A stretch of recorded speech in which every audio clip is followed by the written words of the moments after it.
Good morning, everyone, and a very warm welcome. Can I just check that I'm audible to the back of the room? Morgan, good. Thank you. It's a real pleasure to see so many familiar faces, our coastal champions, municipal partners who I've had the privilege of spending the last 2 days with, our marinas, our boat operators, tourism operators, educators, and a number of friends of WESSA. We gather today to celebrate South Africa's coastline and the incredible people who care for it. My name's Mike Dennison. I have the privilege of heading up WESSA's Coastal Program Unit, of which the Blue Flag and the Green Coast program make up a large part of my work. The ceremony takes place at a particularly meaningful time of year, October. We have just recently celebrated Marine Week, and it's on the back of Marine Week, National Marine Week, that we now are able to reflect on and recognize and honor the actions behind caring for our coastline. That'll our drink Castle Light.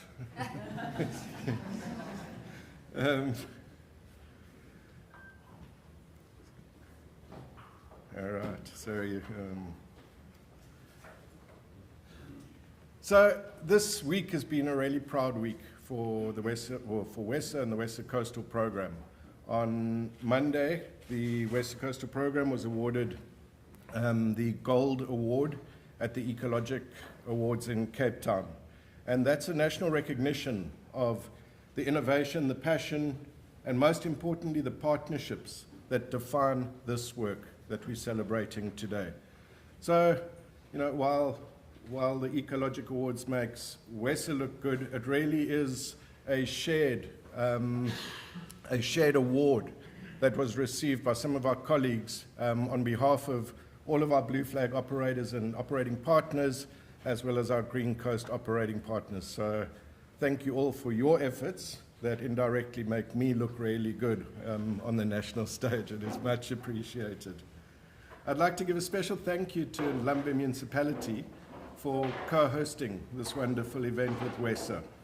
In line with that, I would just like to mention a few names. Maris Nkomiso, who's leading Ndlambe, thank you. We have Mayoress Trele Lutuli from Umdoni. We have Director Nombulela Boyson Wiley from Ndlambe Community Protection Services. We have a number of councillors in attendance: Councillor Faxi, Councillor Mgweba, Councillor Memani, Councillor Runelli, Councillor Nadine Haynes, and Councillor Daniel Benson. We have 2 municipal managers participating today. That is Ms. Unati Daniels from the Sarah Baartman District Municipality and Advocate Roli Dumezweni from Ndlambe. I apologize if I've omitted anyone from my thank yous and my welcome, but we sincerely appreciate your continued support and particularly your commitment to strengthening coastal governance, sustainable tourism, and environmental stewardship across the coastal municipalities, and driving that through programs like the Blue Flag and the Green Coast. To open today's proceedings, I'd like to invite Mayoress Nkamiso up to the podium, who represents Ndlambe, to deliver the welcome address.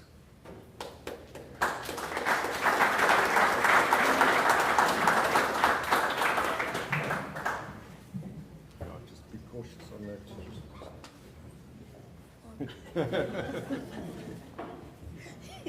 Great. If you stand at this one, the microphone should be Should good. I stand? This side, and then this the side. microphone is good. Okay. Thank you very much, Program Director.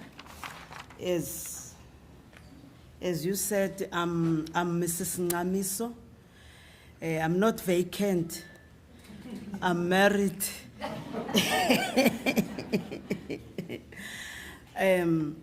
Let me take this great opportunity to greet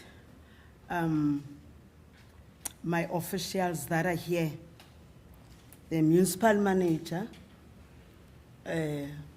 Advocate Roli Tumezweni, who is not present in this gathering, but there is an acting municipal manager, Director Corporate Services, Lazola Maneli Pai, who stand in the place of the municipal manager. To the councillors that are present in this gathering, especially Councillor Faqo from the district, the portfolio councillor, Councillor Memani, who is present and all other councillors that are present in this gathering. To my directors that are present also in this gathering, Director Willie, as well as deputy directors that are present, especially Fanny Foshe, to the officials of the departments, to the officials of the WESSA. You know, this morning I called the director, Unombulelo, and I said, hey, I don't know how to pronounce this word. Is it WESSA or WESSA? Because we say we are going to town. So is it WESSA or WESSA? And the director said, you can use both. If you want to say WESSA, WESSA. If you want to say WESSA, WESSA. So I also welcome all the officials from WESSA. You came to this beautiful town, and we are proud that you are here in this beautiful town. We are not only known by the beautiful town, by the blue flag status that we always make sure that it will never ever get lost in our time of leadership. And I didn't know that the blue flag status have spin-offs like I see today. And it is a great pleasure that at least there is something that we raise our flag high about. And then, as you know, we politicians, we don't care much about these beaches and all that and all that. The only thing that we want to see is the house, is the service delivery, and the service delivery is the housing. And today I'm standing tall to say this is the best service delivery ever. To all the people that contributed and make sure that at least there is something that we care about. And I would like to congratulate that department of you, Director Willie, especially your Deputy Director, Ufani. Ufani is extremely passionate about this. And everything that goes that side, funny this, funny that, funny this, funny that. Thank you very much, Fanny, to show the dedication to this blue flag status of ours. We're working as a team. We are committed. But if there's more and more that you can bring it. Please, don't hesitate to bring it to us. We will keep it very well and very nice. Today, we have a council meeting, Dlambe council meeting.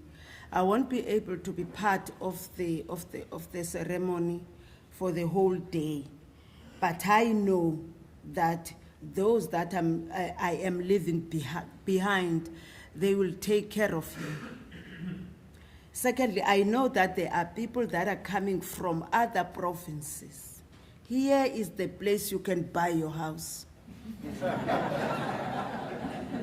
I don't want even to. Here is the place you will be more comfortable. Security, your everything. please come and buy one just to test me and prove me wrong, you know. So on those words, I welcome you. I wish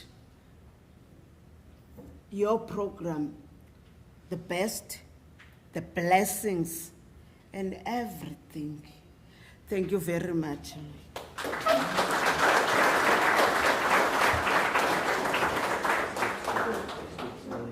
So I better fall on your head. Thank you.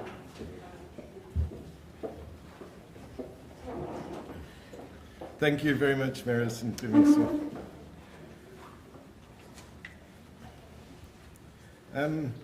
So today we've sometimes I'll just have a moment of reflection with all of you.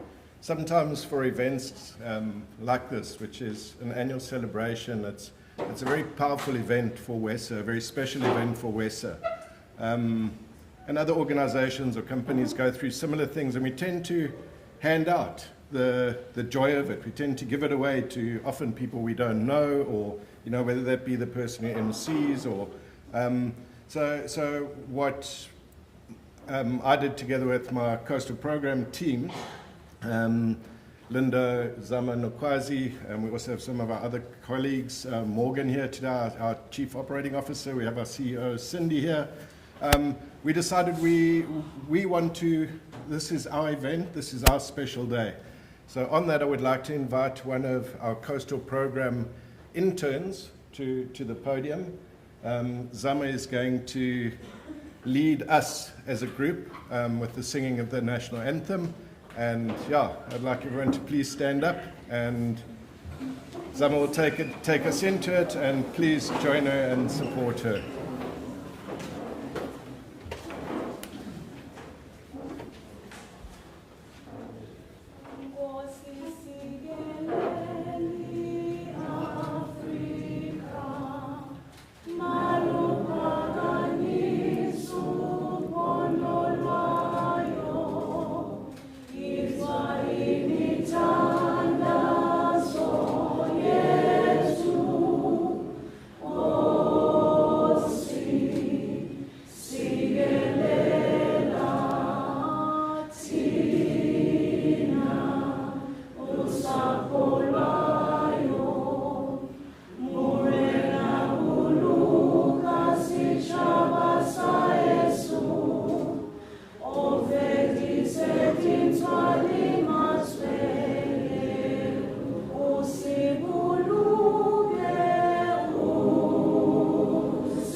All right, now that I stopped crying.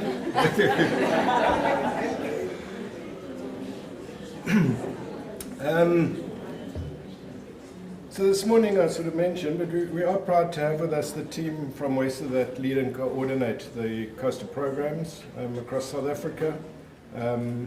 These initiatives not only uphold international standards for environmental management, education, safety, but they also promote meaningful participation, youth development, and nature-based tourism along our coastline.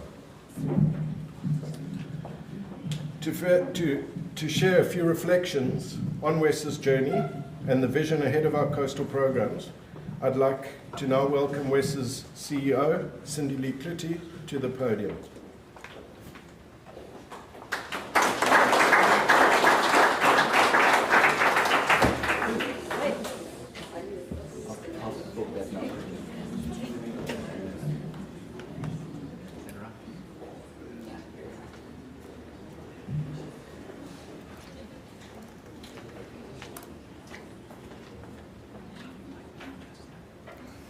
Good morning, everyone, and the mayor just left now, but I wanted to say that I'm not married, I'm vacant.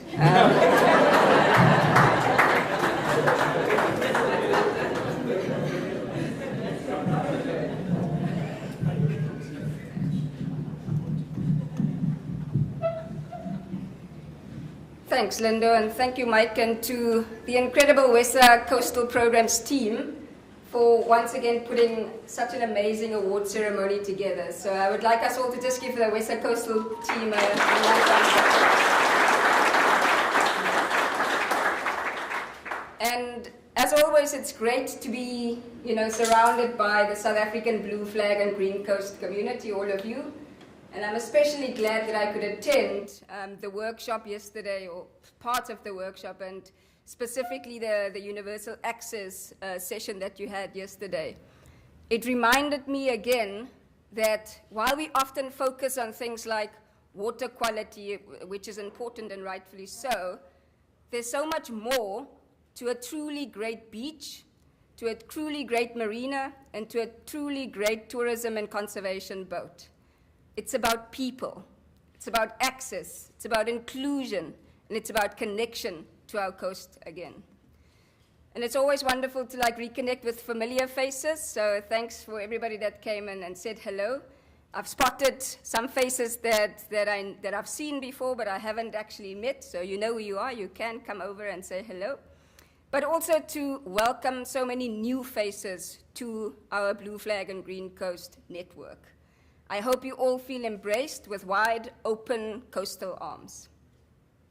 Mike has already done so, but I'd like just to add, to extend a heartfelt welcome and thank you to everyone here today in the beautiful Ndlambe municipality, from the mayor who has just left, other mayors present, to the representatives from our partners like DFFE, the NDT, Sandparks, the Council for Persons with Disabilities, our municipal partners, our sponsors, and every single coastal partner and champion in this room today. And a special thank you, of course, to our coastal programs operators who've been here for the last 3 days with the workshops, the 2-day workshop. At last year's ceremony in Cape Town, I spoke about care as the foundation of our coastal programs. Care for our beaches, care for our marine ecosystems, care for the people who enjoy and protect those. This year, what I'd like to do, I'd like to add 2 more C's to that care, because I think everything is just better in 3s. So along with care, I'd like to add commitment, and I'd like to add collaboration. A commitment to care, and an understanding that for us to truly care, we must collaborate. Not just with the people in this room, but with the many others whose lives, whose work, and whose leisure are tied to our coastline and our oceans. At WESSA, and particularly in the Coastal Programs team, we're always asking how we can deepen our collaboration with each of you. Mike and I often speak about the quality of this program and how we make sure that you can even deepen or more meaningfully support the work that you do on the ground, how we can support the work that you do on the ground more responsively, because we know the realities on the ground are not the same for every single one of you in this room. For us, the Blue Flag and Green Coast programs aren't just symbols. They should be a promise of care, a promise of commitment, a promise of collaboration, a promise of clean water, safe swimming, well-managed beaches, and a world-class coastal experience while we embrace our local heritage and our local biodiversity. It's a promise that's built on trust, from local communities to international visitors who see the blue flag and the green coast flag flying at their beaches. They must know that this is a sign of quality. This is a sign of pride. This is a sign of a South African beach, a South African boat, a South African marina that is truly locally relevant and internationally recognized. This year, our Blue Flag program celebrates 25 years in South Africa, and we're thrilled to see the network continuing to grow. More beaches, more marinas, more tourism boats, reaching these international standards. Behind every blue flag flying at a site, there's a dedicated team. People who work tirelessly to meet all 33 criteria in the face of shifting tides, both literal and figuratively speaking. Circumstances are dynamic in your everyday work circumstances. They're ever-changing. Yesterday's discussion reflected that ever-changing, ever-dynamic situations that you guys live in every single day. But it also lifted your commitment to the ongoing efforts to refine, to question, and to approve and improve the quality of work that you do at your blue flag sites every single week, every single month. And that, for me, is what collaboration looks like. That's what it's about.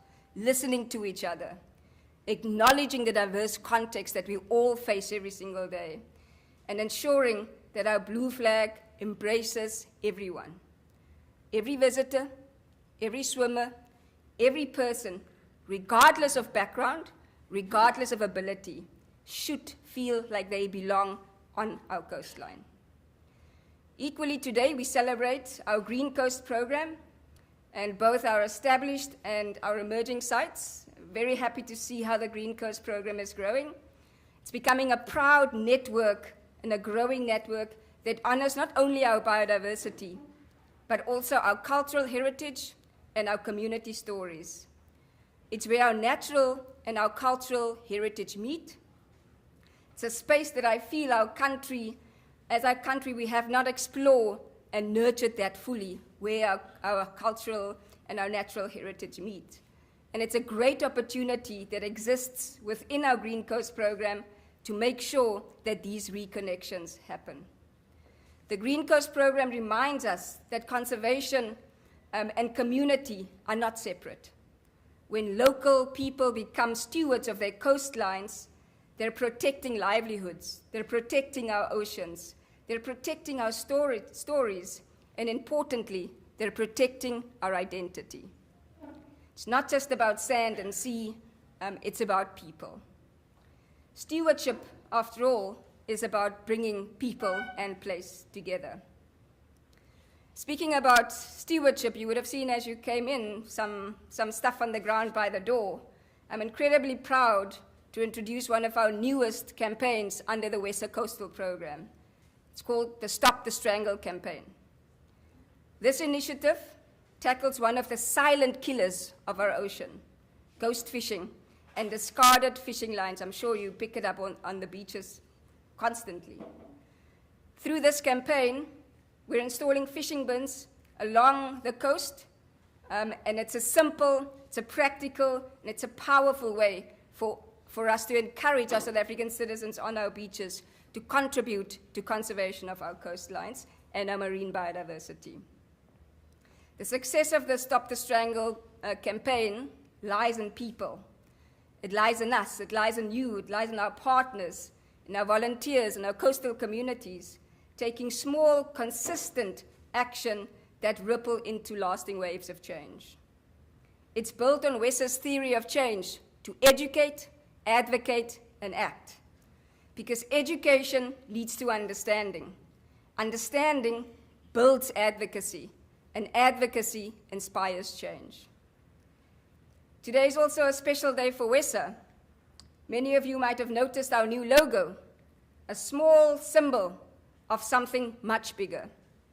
In 2026, WESSA will celebrate a centenary of environmental action, 100 years of ordinary people doing extraordinary things for our South Africa's natural heritage. Our coastal program sits at the heart of this legacy, connecting people, connecting oceans, connecting planet.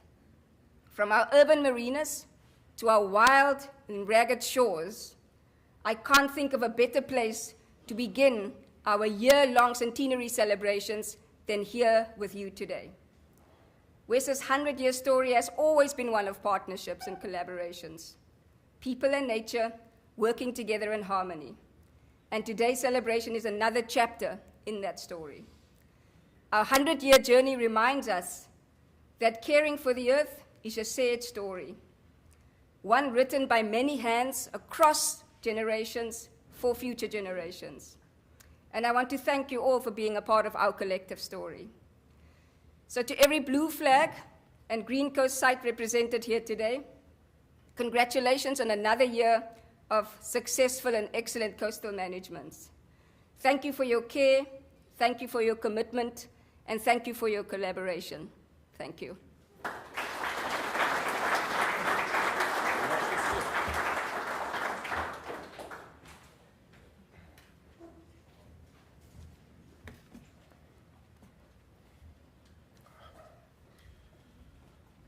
Thanks very much, Cindy. All right. So, as we look back on this journey, and Cindy introduced, for WESSA, it's been a 100 years journey of people caring for the earth. A bit more recent, we've had Blue Flag, or we brought Blue Flag to South Africa 25 years ago. And then 20 years ago is a milestone when Ndlambe, one of the longest standing Blue Flag municipalities, came on board. So I'd like to invite Fani Fouché up to just share his experience, or Ndlambe's experience, over the years as a Blue Flag beach. We may run into tech issues, we did earlier today, so just bear with us when that does happen, because I'm also not particularly tech orientated. Okay.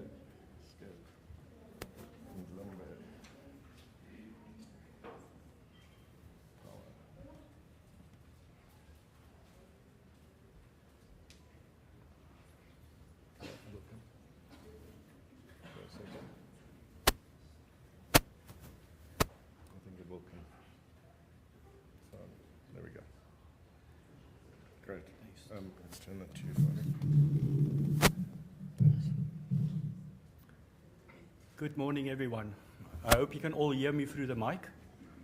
On behalf of Ndlambe Municipality, as the Mayor has indicated, extremely welcome to Ndlambe Municipality in our area. And what I would like to share with you today is our small little municipality in the Eastern Cape within South Africa have achieved 20 years of Blue Flag status. I've only got 10 minutes, but I can go on for 5 hours, if not longer. So I will be stopped when I go through it. So I'm theming this as nothing is impossible. Nothing's impossible. Because if you can do something, you put your mind to it, and you've got the dedication and the team behind it, it can work. So the presentation that I'm going to touch on, firstly, what we're covering is the vision of the municipality. Ndlambe's vision, and let me not touch this, so there has been technical, okay, is that we a sustainable, thriving destination of choice and investment, work, living, leisure, supported by reliable infrastructure and economic opportunities along the South African Sunshine Coast. Okay? In there, you'll find the word Blue Flag. In there, you find service delivery. In there, you find everything that makes Ndlambe what it is. So, going back, if we look at that slide there, that was the photo that was taken in 2005. On the 1st of November, which is tomorrow, exactly 20 years ago, when we achieved Blue Flag status for Kelly's Beach for the first time. On top, on the right-hand picture, you'll see there, Kelly's Beach. We had a pilot beach for 2003, 2004, and 4-5 season before we obtained the status. Okay?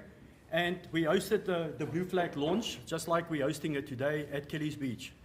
So, but then soon after that, as we know, throughout South Africa, there are challenges, not just human challenges, but also environmental challenges.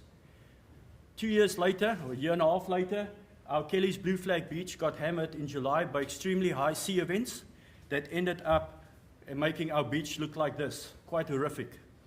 But that didn't stop us. We continued, and over the years, we maintained our statuses as we go along. Okay, so prior to the start of the 2008-9 season, and in fact with 2007 season, we repaired the beach and we still obtained and maintained our blue flag status. In 2008-9, and so on, we received funding from the Department of Economic Development, Environmental Affairs and Tourism within the province, 2.3 million rand, to rehabilitate Kelly's Beach to a standard that has been helped us and protected us throughout the years till where we are now. Okay, big Jew container sandbags were put down and so on to stabilize the bank. In 2009, the Marina, Royal Alfred Marina, also joined the program, becoming the first marina in South Africa. And I think it was the first in the Southern Hemisphere, if I'm correct, to obtain blue flag status. And our marina representatives are here as well. They're still part of the program and so on. So that's another achievement for the area of Nglambe and for the marina and so on to show the passion and dedication. Prior to the 2009-10 season, we obtained 1.3 million rand again from the DEET, the Department of Environmental Affairs and so on. And this is our Kariga Beach in Kenton-on-Sea. How the structure looked there, and by the end of the year, by the time we hoisted the flag, we've got the two facilities which you see on the right-hand side there. So, again, we obtained another blue flag beach on the 1st of December 2009. Last year, 15 consecutive years blue flag status without losing the status.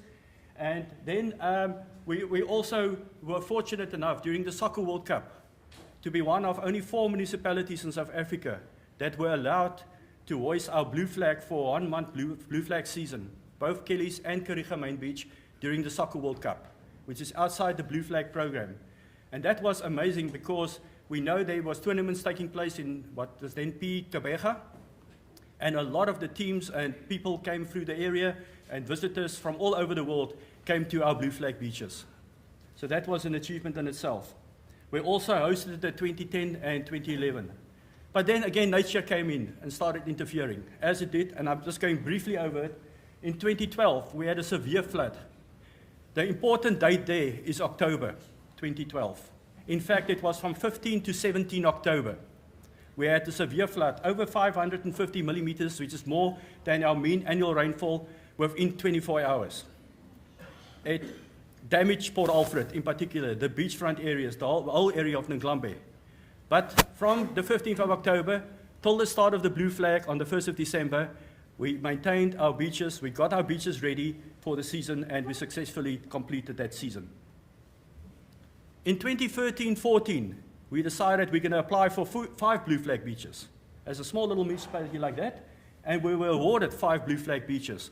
But we decided the following season that due to infrastructure, sand movement issues, and other requirements, that we won't continue with those ones in the meantime. We'll carry on with our Kelly's and Kariga, and we'll put Middle Beach as a pilot blue flag beach.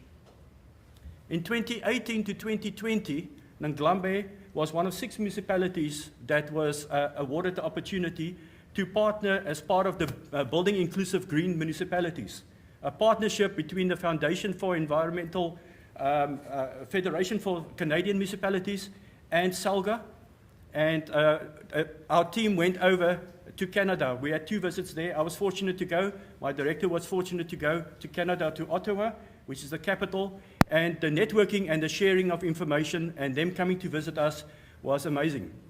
They were totally blown away about the beaches and how we manage it and the setup there. Then COVID came. Okay, so now we're in 2020, March. We all know the declaration, the pandemic came, and so on, another challenge that was put in front of Blue Flag, in front of our area. But although the minister said no members of the public are allowed outside, you can't use the beaches, what we did was we still hoist our flag, we still maintained the standards, we still had lifeguards on the beach, and during that 1st December, so on, we operated as if normal. Then Middle Beach came into the play. We again got funding from the National Department of Tourism 1.2 million rand, and we upgraded the Middle Beach facility. And with the assistance of the department and working closely with our environmental control officer, we got it right to obtain the blue flag status for Middle Beach, which is our third blue flag beach in December 2022. Again, nature came. Between all these periods and so on and off, we got severe high storm damages. We all know about tidal surge. We all know about climate change and all of it. But if you go look at the top 3 pictures, that was September 2023, going to September, mid-August to October 2024. You can see the structural damage and the work that we've done so that we can, by the 1st of November, 1st of December 2024 and 2025, we can obtain the blue flag status. So this all we achieved because we've got an environmental authorization through the Department of Economic Development, Environmental Affairs and Tourism. So instead of doing EIAs, we've got an environmental authorization that gives us an opportunity to go much quicker through the process by submitting maintenance and management plans and for getting approvals and applications. So why we keep going year after year, striving to achieve and maintain blue flag status? In a nutshell, it's summed up by these pictures. People, okay? Batupele principles. This is for the people out there, for the people of Nglambe, for our staff that are there, for the community, for the Eastern Cape, the district municipality, South Africa, and the world as a whole. That's why we're doing it. And I'm almost finished, Mike, and so on, okay? So, like I said, with the WESSA Blue Flag program and so on, they've introduced a stewardship program, as well as the Royal Alfred Marina, where some of these students were placed. Over the years, we've got the Beach Buddies program. Thousands of people over the last 20 years have been appointed and given seasonal holiday work and so on to come and assist us to maintain the standards. Having the blue flag beaches also helped the municipality to apply for funding, okay, because we use this as an opportunity. And that's one of the reasons why we've achieved what we want. Because if you look at our current staff complement on our beaches, we've got our conservationist Mark and a blue flag attendant at Kelly's and one at Kariga, and that is the permanent staff component running blue flag. But with funding and opportunities, we were awarded Working for the Coast projects, Catchment to the Coast, Cleaning and Greening, YCOP programs, beautification projects, environmental graduate program, composting facility, grants. So I can go on, the list is endless over there.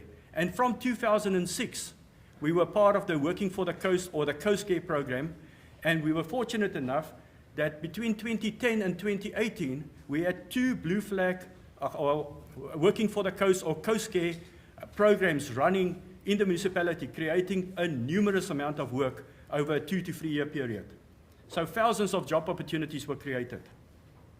We also have lifeguards that are operating during the 5-month season and during the Middle Beach on a 2-month basis. And we're very proud of these lifeguards, okay? Because every year we advertise for lifeguards. Every year they come to the municipality. This individual here, Pumzile Daniso, he is from Port St. John's. He was here since the start, every year coming back. We're hoping this year he will come back for his 20th year. And that is dedication. That just shows he wants to come back. He can always go to Kobega, he can always go to the city of Cape Town, but he always come back to Kelly's, okay? Come back to the Nglambe area.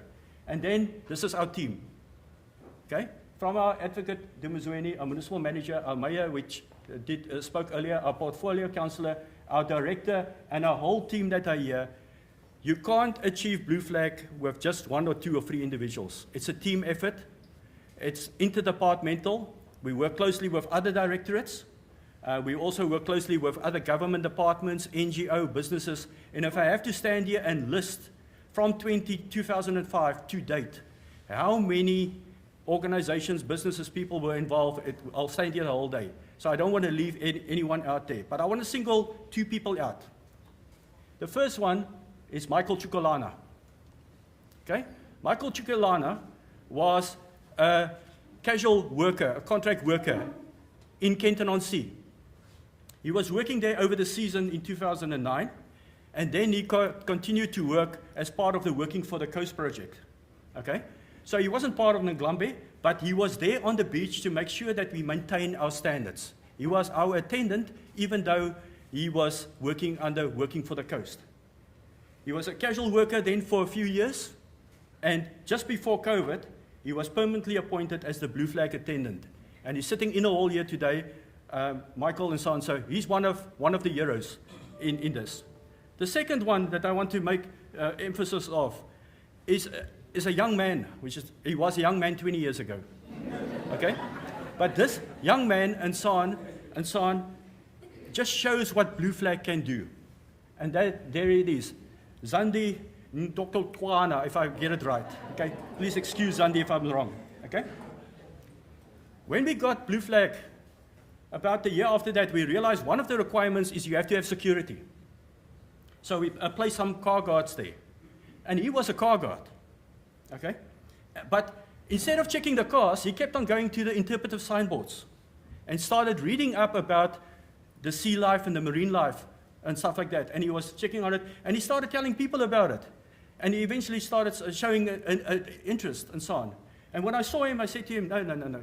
You know, let's make a plan. And on the top right, we arranged with Sheelan House, which was a B&B here in town, just around the corner from here. And they sponsored him to do a field guide course so that he can become qualified and so on, to get some qualification behind it. Okay? And then in 2017, he got an opportunity to work in the roads department. Now, Zandi will know roads department, that's not where his passion is. And then in 2012, he was then appointed, let me get my bearing right here, it's 2007, not 2017. In 2012, he was appointed as the Nglambe environmental educator. And he's been with us since, and he's also in the audience here. So if you look at the picture, Zandi is there, all shy, right there at the beginning, back in 2012. And you look at him right at the bottom right-hand corner. The confidence, the way he speaks, and the passion that he shows, and so on. That is what Blue Flag is all about to us.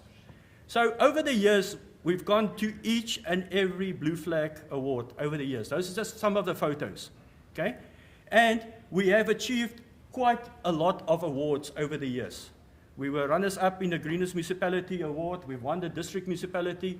We're one of the best environmental management representative municipalities, and so on. We got special awards from the Chamber of Business and Tourism, from Kenton and from there. We were in the finalists for Town of the Year this year for Port Alfred, and so on, representing the Eastern Cape. We got all these awards, okay? But the biggest award Nglambe ever obtained, in my opinion, in the 27 years I've been working here at this municipality, is that. Is obtaining this flag in 2005-06 that we've hoisted at Kelly's Beach. And that has changed me, it has changed everyone, it has changed what we can do. We're striving for excellence, and we'll keep on doing that. And to end off, this saying is so pertinent. Everyone must please take note of this. Only when the last tree has died, the last fish has been caught, the last river has been poisoned, and when the air is unsafe to breathe, we will realize we cannot eat money. We, as people on this earth, are totally dependent on the environment. And without the environment, we can't function at all. Blue Flag strives to continue, and I'm hoping that we will continue for many more years. Thank you very much.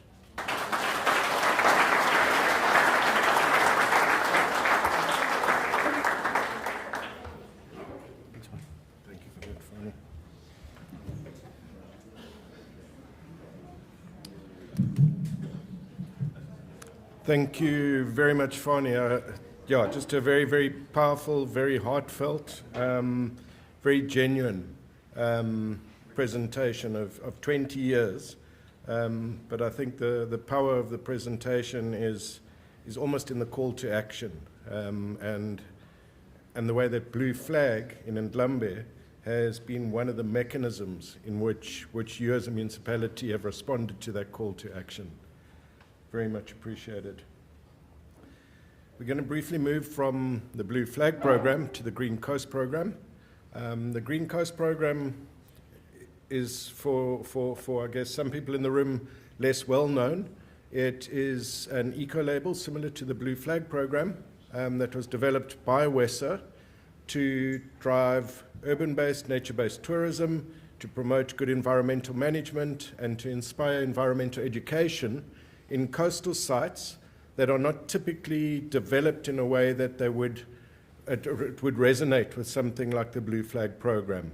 The Green Coast program, it's been an amazing year for us. We've been a relatively small network, collaborating, working, visioning together as a group of coastal communities caring. We've seen a tremendous growth in it as we go into the new season, more than doubling the size of our network. And I would like to invite Dr. Deborah Robertson-Anderson, one of our Green Coast champions from Carmouth, to just share her experience of Green Coast and the Green Coast experience. Just cautious there, caution. Okay, let's try and get you on here quickly.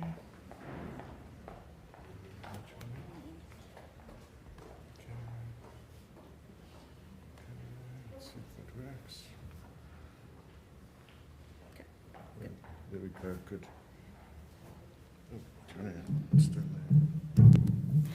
Morning, everybody. Mike asked me to talk about our role from the Kaimouth journey. For my sins, I wear two hats in the Green Coast program. I'm both the site implementer and I'm also on the national jury. And I'd like to say that when my two sites come up, that's Kaimouth and Morgan Bay, I don't even participate in the judging. I'm actually kicked out of the meeting, and then I'm only invited back for the rest of the sites. So our award status is determined by people other than myself. Mike asked me to talk about our town and our journey because we're a small coastal town, Kaimouth in the Eastern Cape, 100 kilometers north of East London, and right next door to us is Morgan Bay. And when our journey started, we were in the middle of COVID. Monica and myself had just moved to Kaimouth 3 days before lockdown. We arrived in our house with no kitchen, and we couldn't buy a toilet brush.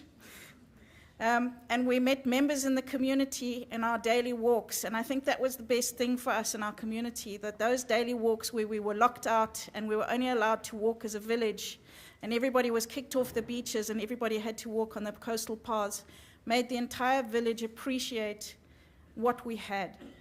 And so on Heritage Day, we decided to come together as 4 individuals because WESSA had been saying we need to start Green Coast in Kaimouth. And on 4 individuals on Heritage Day, we decided, what are we going to choose in Kaimouth? Because now we've been walking around Kaimouth village, we knew that we had Albany thickets, coastal forests, Indian coastal thickets, salt marshes, mud shores, rocky shores, stromatolites, offshore habitats, and the Kai River hosting the most naturally occurring mangrove forests in the country. So what do you choose? Which one is more important? We couldn't choose, so we picked 2 things. We picked the mudstone rocky shore, which is unique around the world.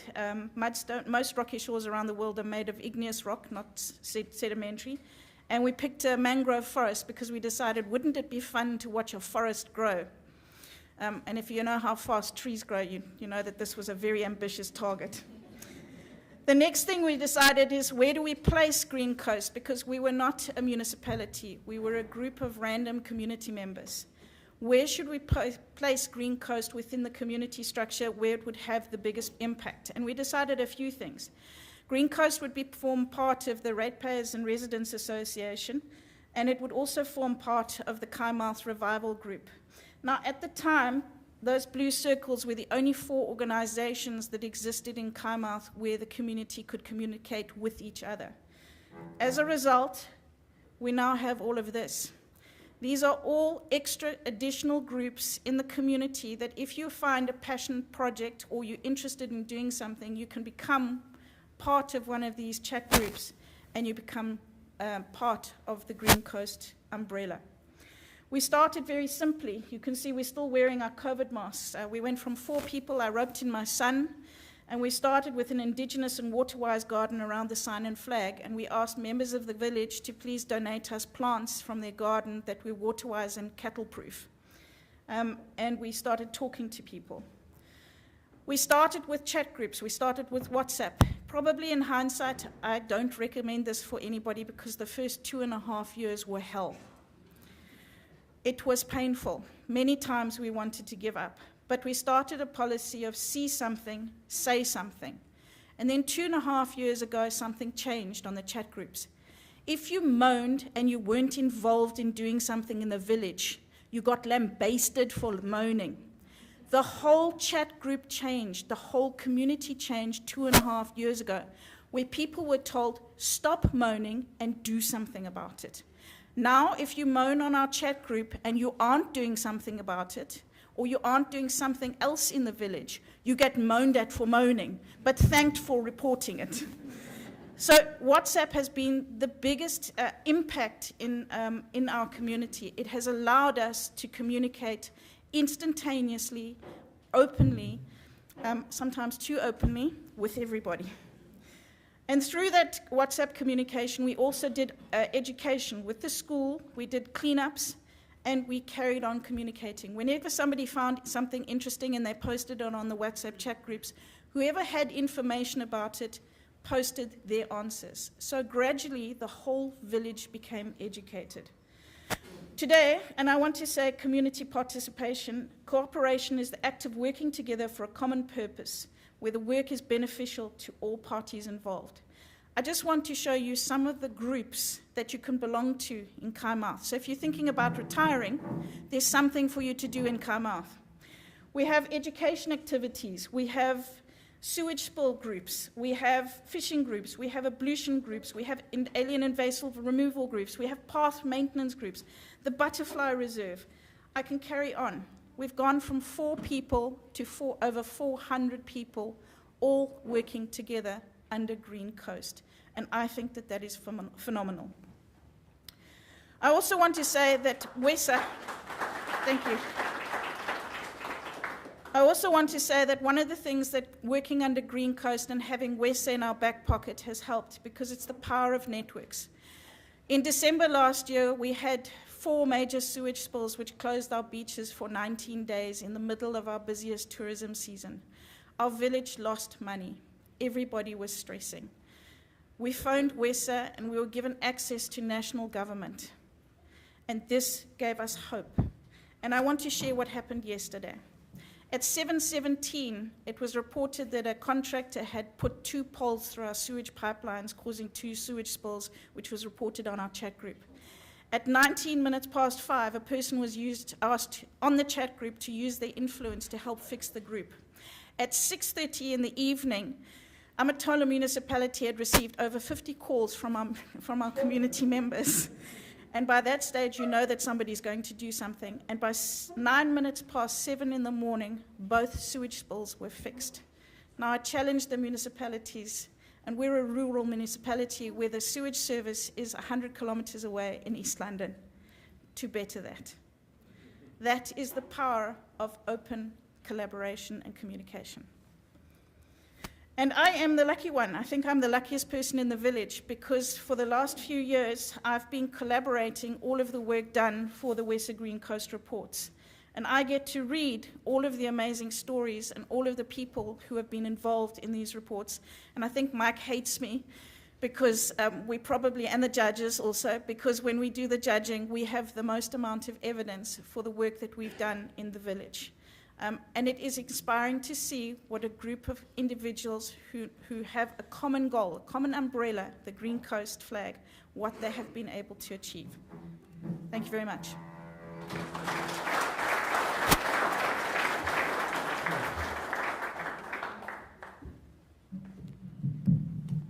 Thank you very much, Deborah. And Deborah's not joking. I think the last report that I got this year was in excess of 165 pages of amazing work, vision, research, citizen science, monitoring. There were issues around security. There were issues around engaging with Department of Agriculture, where cattle are impacting on a wetland area. I mean, it's pages and pages and pages. And that really, and that is why I asked Deborah, because they are an amazing example, and they're actually recognized with excellence this year. An amazing example of community mobilization in caring for your coast or caring for your community. All right, I mean, just to keep things going.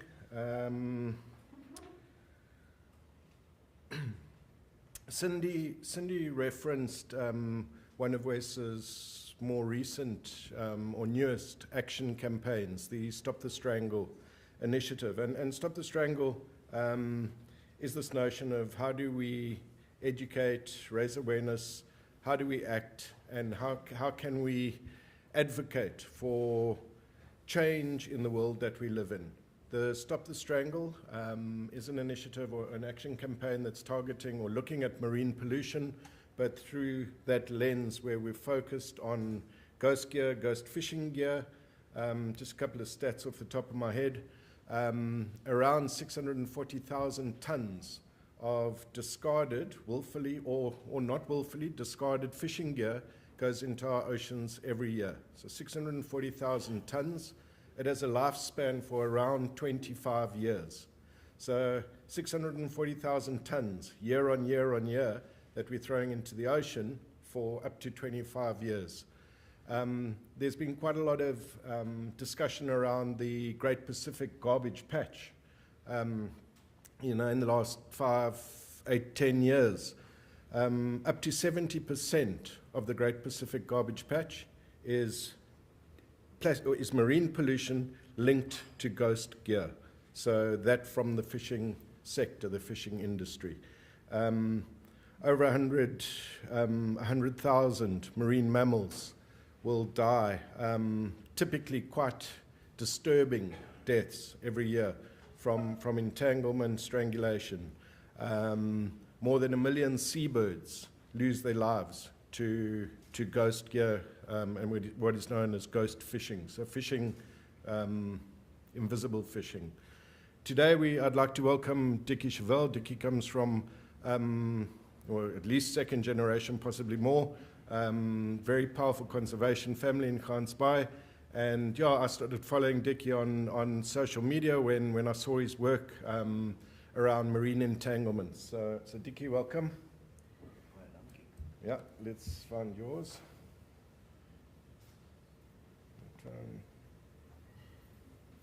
That one. Just hope it goes there. Yeah, there we go, Dickie. Thank you very much. All right. Okay.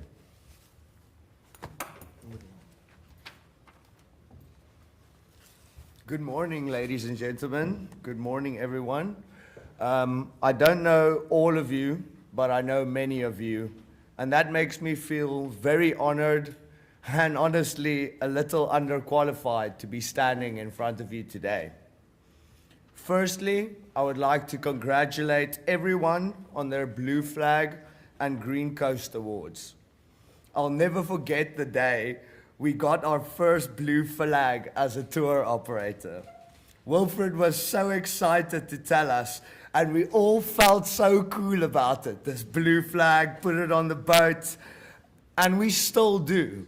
We still feel proud, as should everyone here, because having a Blue Flag or a Green Coast mean that we all stand for something.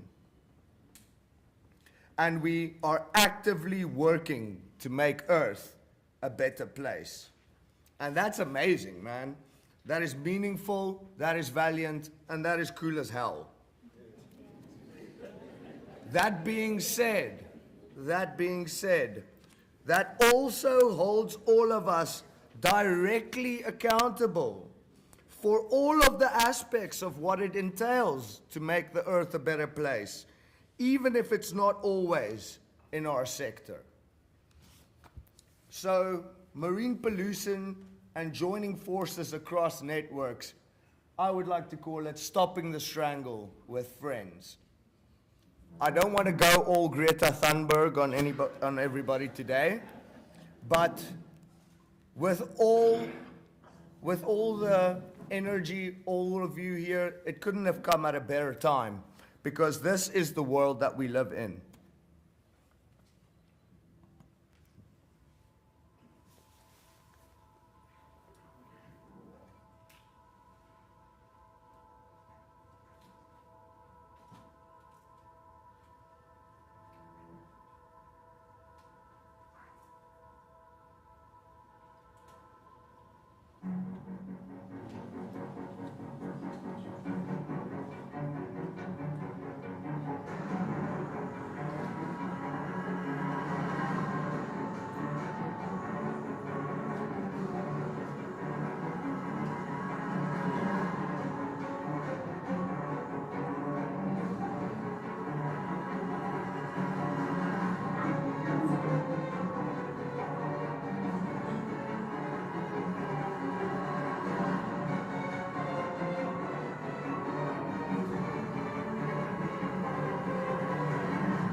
So joining forces across networks, I don't think there's ever been a better time for all of us to stand together.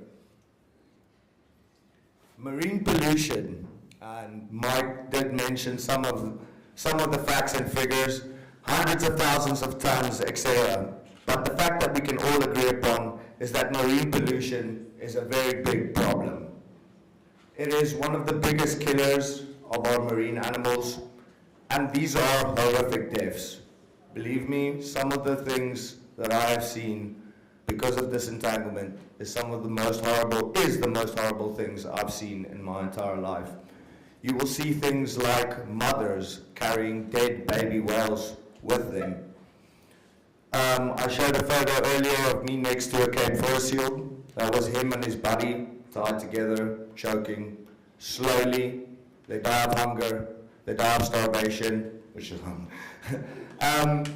and it's an increasing problem, as you said, Mike. So guys, what we do at the Island Conservation Trust and Marine Dynamics, we do quite a few things for marine pollution. I'm just going to name 3. We also have a storm drain project where we put storm drains, where we put nets around storm drains running into the towns. But these are just quick things that we do. And can I give it space? Can you guys still hear me? Everybody hear? Sorry. Okay. Thank you. Hello. I feel better now. I don't feel like this. Okay, so these are 3 of the things. Now I can talk. These are 3 of the things that we do just to minimize plastic pollution around our area. We've got the fishing line bins, which you guys are also helping us with now, which is incredible. We do disentanglements, and then we do quite strategic beach cleanups. Fishing line bins, it's our responsibility to inform the general public on plastic, on conservation. It is our duty. And engage the public. The fishing line bin is a great way of doing that. It holds everybody accountable. People want to help, but they often don't know how. So it is up to us. And I think the fishing line bin is a great initiative all along our coastline, not just for saving thousands of animals, but also keeping people involved and holding everybody accountable. We do what we like to call smart cleanups. So plastic converges in the ocean in big currents. All of them come together, like the garbage patch Mike was talking about, and then they deposit on certain catch points around our coastline. Now, if we're quick enough and we're on the ball, we can go in and grab all that trash before a super high tide comes and literally just spreads death around our coastline. So it is up to us, all of us, to make sure that our oceans are clean. And when we see massive spills like this or identify these catch points, to keep them clean. It is of super importance. Oftentimes, when we get entanglements, we'll get several in a row. We call them cluster entanglements, because these will be from the same patch that just gets picked up and distributed along our coastline. And then, lastly, we do disentanglements. So,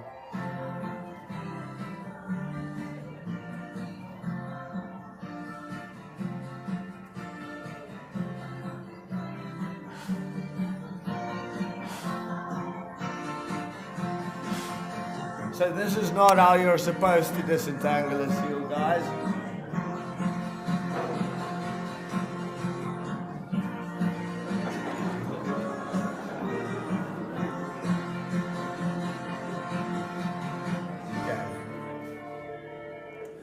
But that being said, guys, I was actually still on the previous slide, but that being said, we can also learn a lot about disentanglements from each other. The guys in Namibia for Nordea and them, they are doing excellent work, and I would like to learn more about them. You guys will see them running with the nets. So guys, it is important for us, sorry, I lost my place here.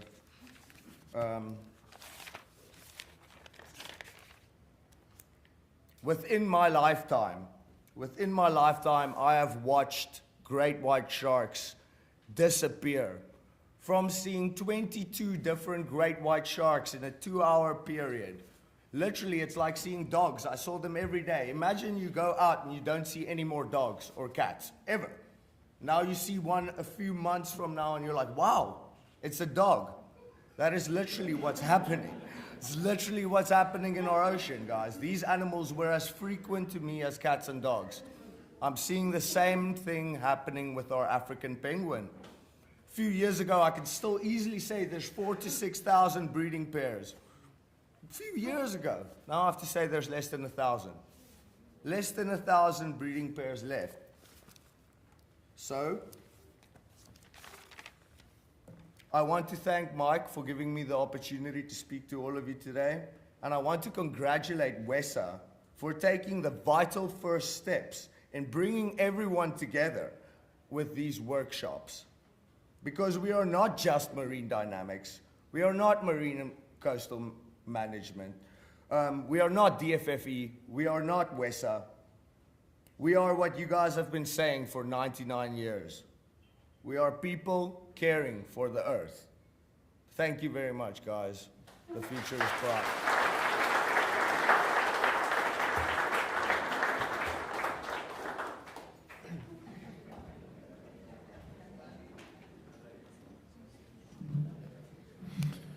Thank you very, very much, Dickie. Powerful, real, and I think doing justice to really making us realize the urgency and the enormity of what we need to be throwing into conservation as communities. And it is, for a lot of us, it is around. Maybe as individuals, we're not going to change the world, but we can make a hell of a difference to the areas where we live, to the communities that we're involved with, and we can be catalytic in those smaller footprints to bring about, legitimate, considerable steps forward. And we start joining those smaller footprints together through the cumulative impact. And as a country, that becomes an enormous amount of investment into caring for our earth, and within the context of today, really, caring for our kind of marine and coastal environments. So thank you to Dickie, thank you to everyone that's in the room. We've said that already, and I'll just say it one more time.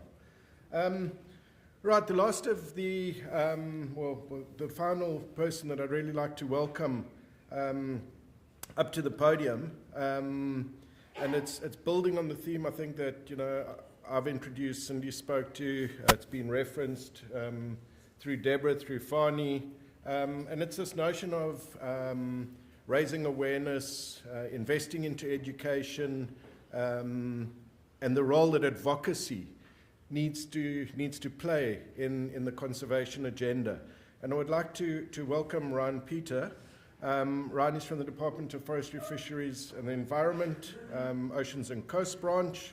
And Ryan is going to just bring us up to speed with some of the work his department is doing to support us in driving our agendas.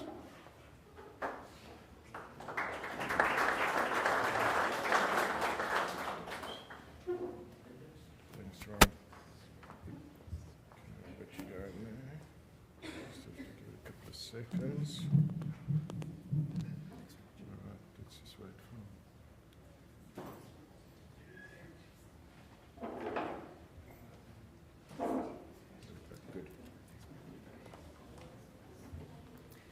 Thank you very much, Mike, and good morning, colleagues.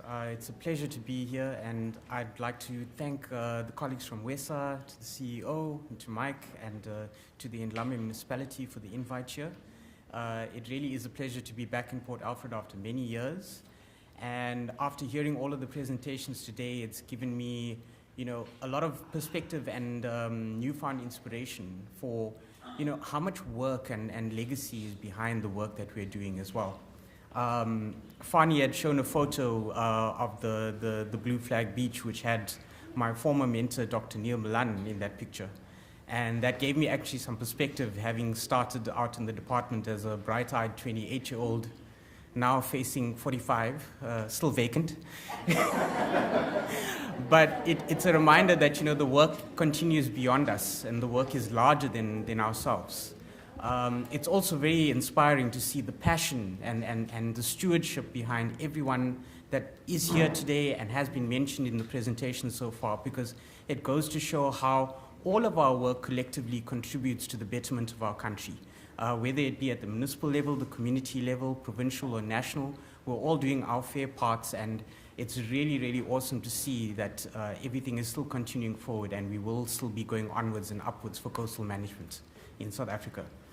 My name is Ryan Peter. I'm the Director of Coastal Development and Coordination within the Oceans and Coast branch of the Department of Forestry, Fisheries and Environment.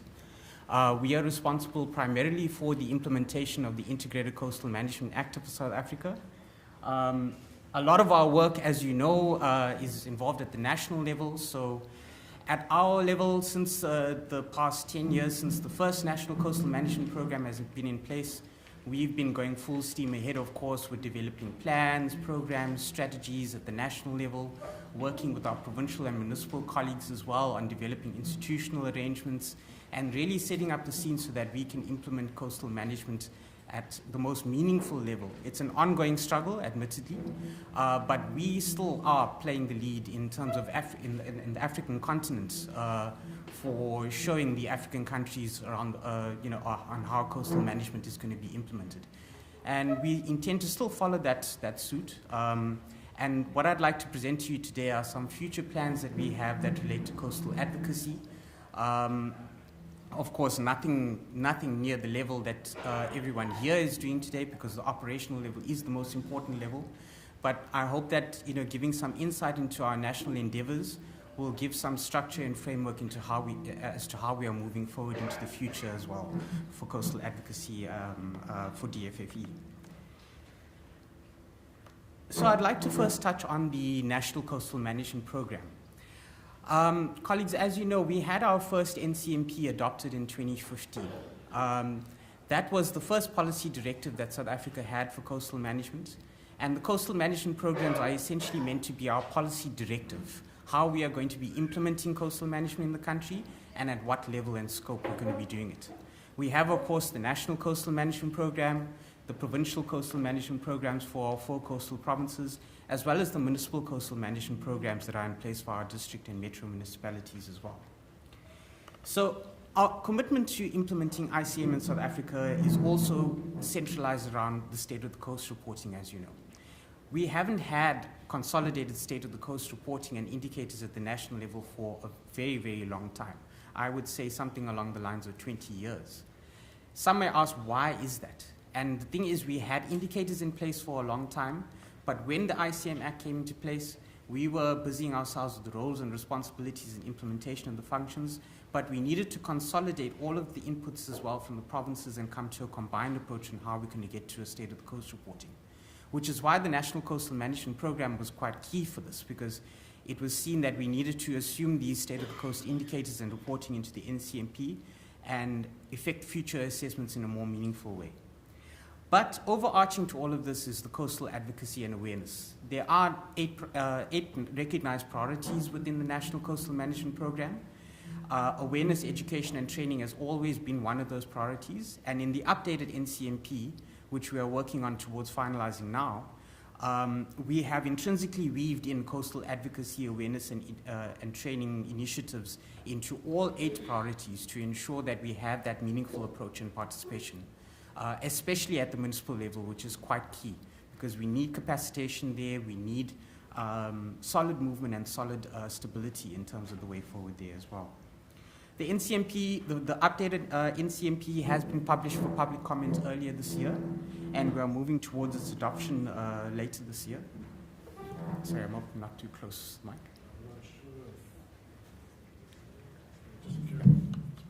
Hope that's okay. Yeah. Right. Apologies, colleagues. So we are moving to that towards the adoption with the minister soon, and with that we also have a number of future products that we're going to be releasing both for the end of this financial year as well as within the next 5 years for the lifespan of the NCMP, which is valid for every 5 years. So we had 2015 to 2020, 2020 to 25, with the SOC indicators being in that middle period there within 2020, which we've now enhanced. The first upcoming product is the updated DFFE coastal signage. As many of you know, our coast care signage that we've had along the coast has been an invaluable asset to us over the years, both from an educational perspective, tourism perspective, and just general stewardship perspective as well. Unfortunately, that coast care signage over the years hadn't been updated very well and has been dilapidated and degraded, and it is high time that we updated the signage for a new contemporary format. This is just a mock-up, of course, of what we're going to be achieving soon, but we will be releasing a new series of coastal signage along the coast that will be as comprehensive, if not more comprehensive, than the last previous bits of signage. We intend for the new suite of signage, of course, to tackle a number or a variety of coastal issues. I think we have about 98 different coastal topics at the moment, with more to come as well. Building on new issues and trends as well that we have, for example, such as aquaculture, oceans economy and blue economy, and others as well that will be coming to the fore as well. So it's going to be a comprehensive signage system with diverse topic coverage. We're aiming for multilingual accessibility as well. At the moment, we've got English, isiXhosa, isiZulu, and Afrikaans versions that are in the works with the content developing. And we will be endeavoring to have other languages as well developed over the years to come as well. Our capacity is somewhat limited at national government, but we are working and toiling away as hard as we can on getting the language translations done. And I think we are just about done with the isiZulu one now, so we should be set to release that soon. Next up is then the design and implementation. This is just a quick peek of the new artwork that's currently being developed. These, of course, is going to be tied in and weaved in with new content that's been worked at with our stakeholders. We are fortunate to have solid institutional arrangements in place now with the National Coastal Committee, the Provincial Coastal Committees, and Municipal Coastal Committees. We've been reviewing that content with those stakeholders, as well as through Working Group 7 for Oceans and Coasts as well at the national level. And we've received pretty good feedback, and we are hoping that this content is going to hopefully stand the test of time for the future, for the next few years to come. Another novel concept, well, not novel, but becoming increasingly more essential, is the need to move towards the digital space and find interactive and innovative ways to communicate our information to the coast. As you know, we previously also had a coastal fact sheet series, which is a big, thick file, I think, if you remember, Mike. Which many people had and was a very useful resource. And we now want to update that material, of course, with our new signage program in mind, into developing a new app that will be available to the public and learners on various coastal fact sheets that will provide instant accessibility on a number of coastal and ocean topics for ocean and coastal management. Next up is a website or online portal for providing information to the public. As some of you know, we already have an existing system called the National OSIMS, that is our Ocean and Coastal Information Management System. This system at the moment is a house or one-stop shop for all of our decision support tools for ocean and coastal management. One of the main tools in there for coastal management is the DFFE's National Coastal Viewer, which contains all of our coastal information up to date and with all of the metadata and data sets from all of our recent studies. Studies such as the Coastal Vulnerability Assessment and the National Coastal Assessment that delved into climate change, variability, settlement fabric vulnerability, ecological sensitivity, erosion sensitivity, storm surges and flooding, are all valuable data sets that we are now also working with our Pretoria colleagues to incorporate into EIA screening tools and other decision support tools, and working with our insurance industry to also tie in those tools with the risk and vulnerability in mind. As a complement to that, we would like to also then introduce and develop an integrated coastal management portal. The OSIMS is dealing with the decision support tools and the scientific data, but we also need a one-stop shop for the public to access all of our ocean and coastal, and especially coastal management information and data. Things like our policies, our programs, our applications, educational videos and series, a number of other suites and tools, and of course all of the apps that we want to develop as well. So it's quite imperative that we have that portal developed, and that's something that we are planning to be achieving as well within the 26, 27, and 28, 29 financial years. Probably even sooner than that, but we will be building it up. Of course, we're starting not with the Rolls Royce, but we'll start off with maybe a Hyundai Getz, and then we'll go from there. But yeah, the information portal is something that is quite imperative to our work, and we were hoping that through that portal we will be able to also leverage other options and other facilitate other means. Also with our international partners such as the World Bank, we are working on studies relating to nature-based solutions that will also have a bearing on implementation on the ground as well.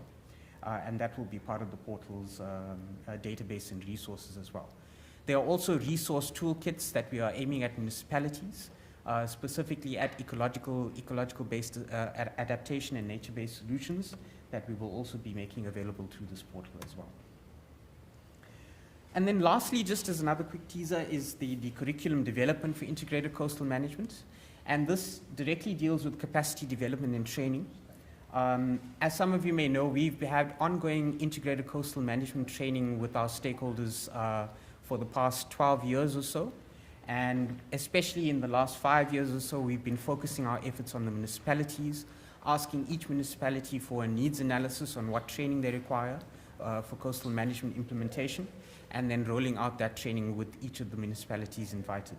We are covering each province per year at the moment, but what we want to also do, and to augment this, is to then have a dedicated curriculum for ICM developed for all of our government spheres, but specifically focusing again on the municipal needs and capacity development to ensure that they have the right tools in place to deal with both coastal management as well as climate resilience, which is becoming an even larger and larger concern and need for municipal implementation at this stage. I think most of you are also maybe aware that we have integrated coastal management lekgotlas that have been taking place. We've had our first one in 2019 and the last one in 2020. The last one was in 2023, focusing on various themes of coastal management. This year, I'm proud to announce that our minister has approved us to have our integrated coastal management that's coming up at the end of November in East London, at the East London IDZ. We have been sending out invites, but we will be sending out formal invitations again to stakeholders. And we look forward to seeing all of you there, because this lekgotla is a little bit different from the previous lekgotlas in that we've decided to have this focused on practical, hands-on training for municipalities, specifically focused on the implementation of the newly released Coastal Adaptation and Response Plan. So it's going to be dedicated to climate resilience training and giving municipalities the tools they need to be able to apply for proposals for funding, integrating these climate concerns into their planning schemes, and knowing how to do the on-the-ground implementation for the various aspects of spatial planning, climate resilience, and coastal policy and integration as well. So colleagues, with that is just a little snapshot of what we are doing. There are many, many more others to discuss. Like Fani, I could go on maybe a little for a couple of hours, maybe not 5, but maybe three hours, I'd say, on other advocacy tools and awareness products that we'd like to raise. But with these 4 main things in mind, I hope that this will set the scene and at least assist us with gaining some meaningful participation and a productive implementation towards our integrated coastal management efforts. So with that, I thank you, and yeah, have a good day.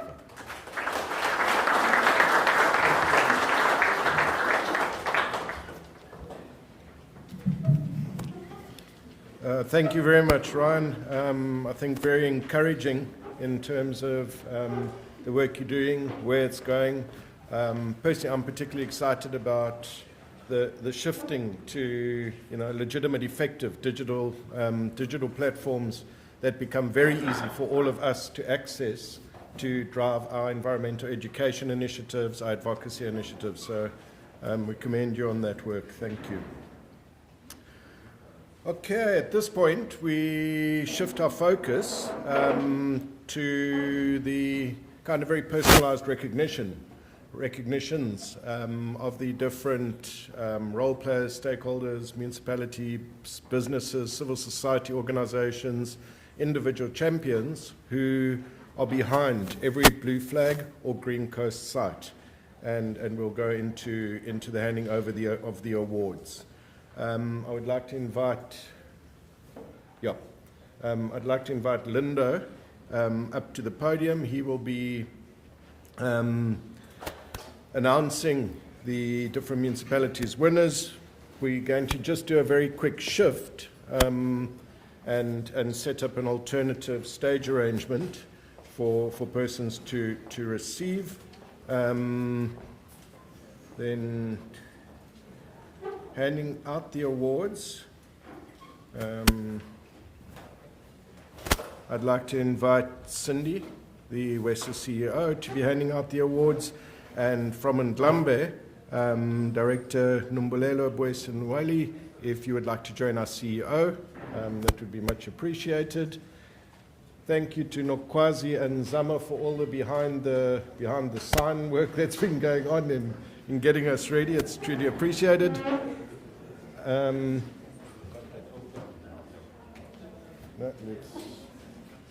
take that away. Okay.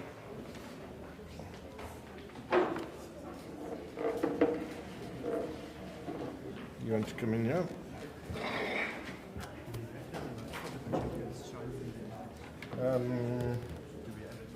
I'll find. Yeah. You got it.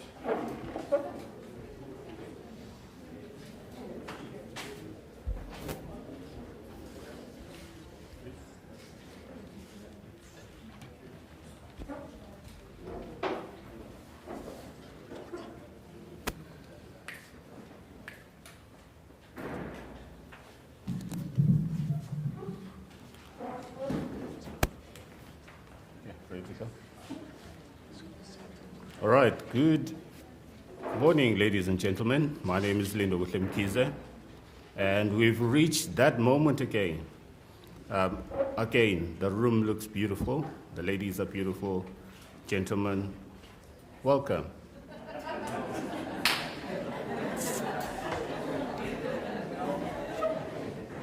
Yeah, when I'm here, you really need to laugh.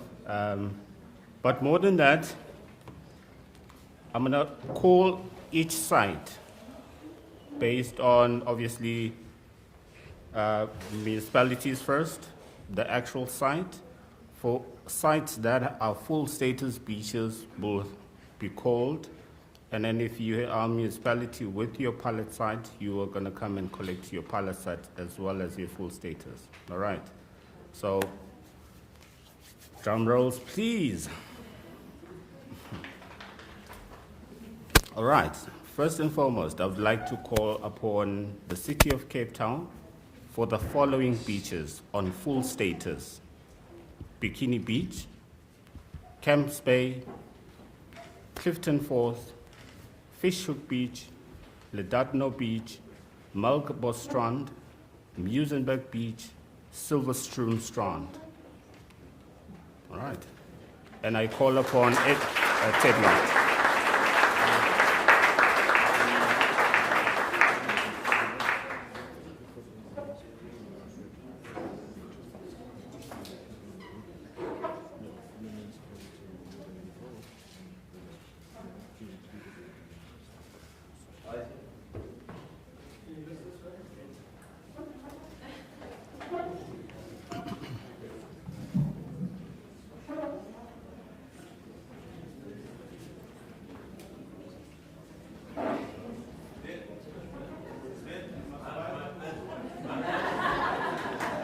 Don't forget to smile.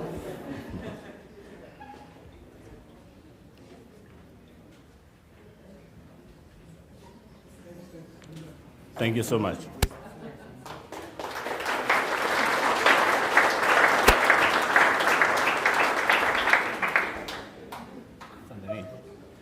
All right, and I'd like to call upon for the Cape Agulhas municipality, Stressby. Also note, if I do not call out your name and you are a representative for that municipality, you're more than welcome to also join them on the stage, thanks. Okay? Cape Agulhas municipality for Stressby Beach. Okay, they are not here.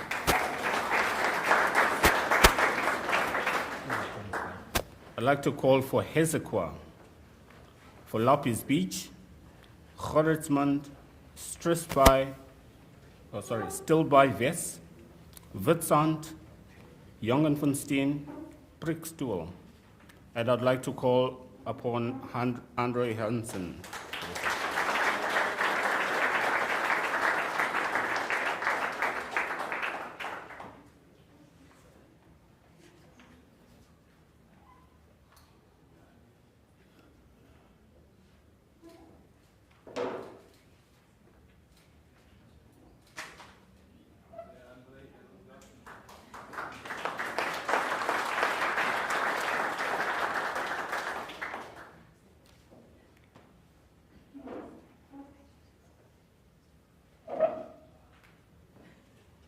Right. I would like to call upon Mossel Bay for the following sites: Dibaka Beach, Glentana Beach, Hartenbourg Beach, Kleinbrock Beach, and for pilot, Santos Beach, Suiderkruis, and Tukalen. In their absence, we shall proceed. I would like to call upon George Municipality for the following full status beaches: Harold's Bay, Victoria Bay Beach, and Wilderness, and as well as for one pilot site, which is Linkis Clip. And I'd like to call Nositima, Butenketane, and Sisanda Velembo.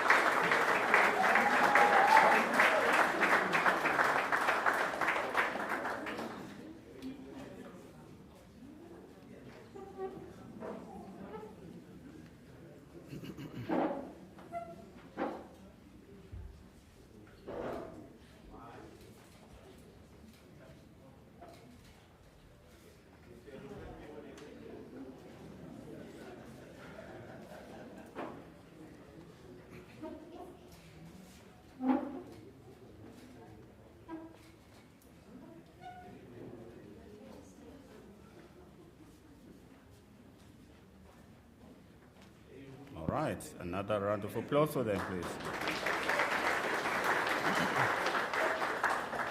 And then we move along to Bito Municipality for the following sites: Full Status Beach, Robeck 5, The Dunes, The Waves, Singing Kettle, Nature's Valley, and Lookout Beach.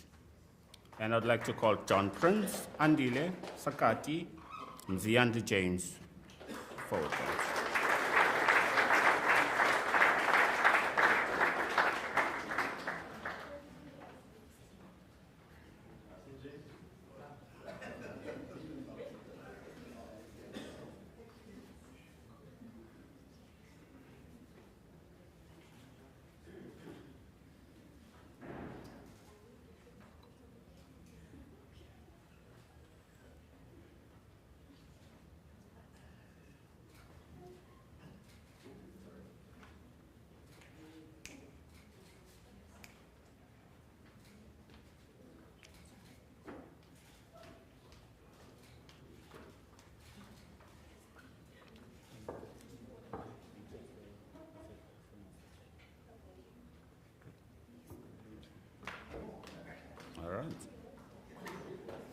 Right, thank you, gentlemen.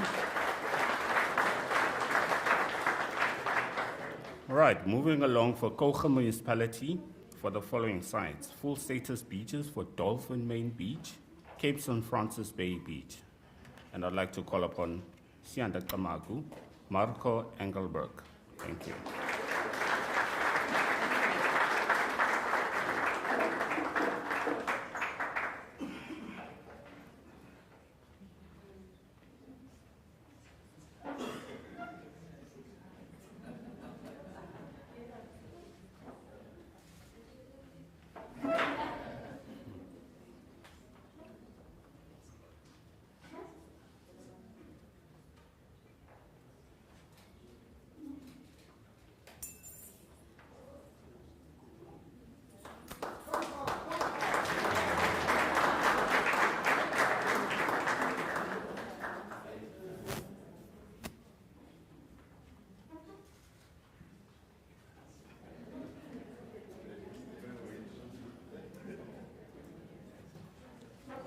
Thank you. you, gentlemen. But I'd like to move along for the Nelson Mandela Bay Metro for the following sites: Hobie Beach, Humud Beach, Kings Beach, and for pilot status, Blue Water Bay and Wells Estate. And I'd like to call on Babs Hewitt May and Stembiso Sojola.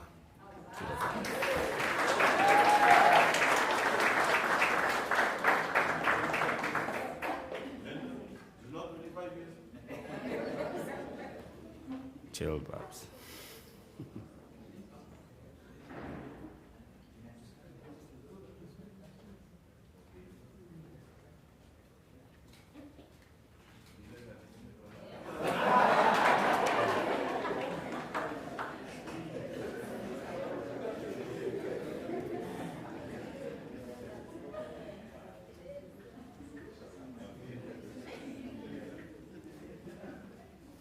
All right, and I'd like to carry on and to Ndlambe Municipality for the following sites: Kariga Beach, Kelly's Beach, Middle Beach, Kenton-on-Sea, all full status. And I'd like to call Fanny and the team.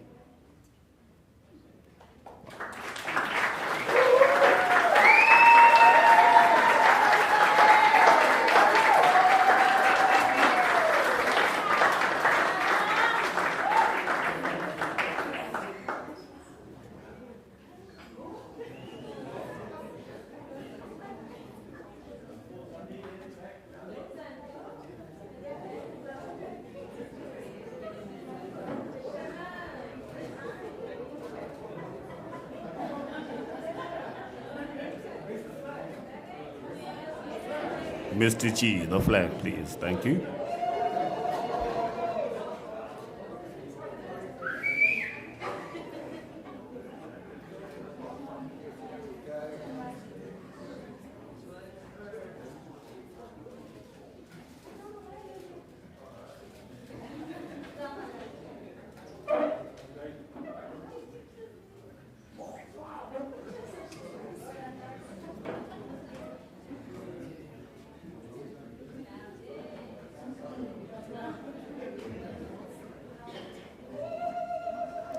Right, a round of applause.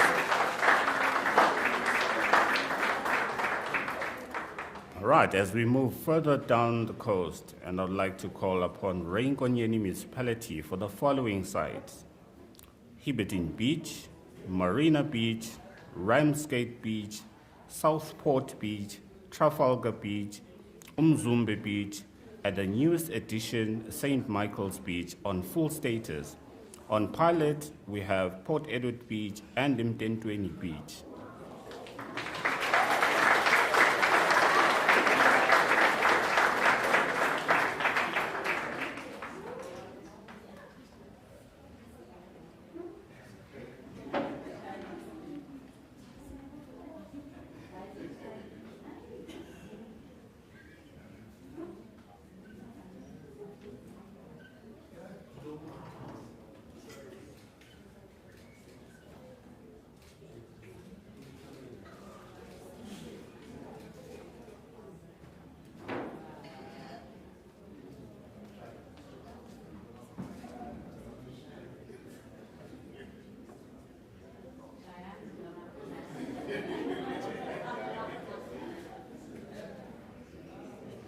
Right, another round of applause for Reinkonyeni.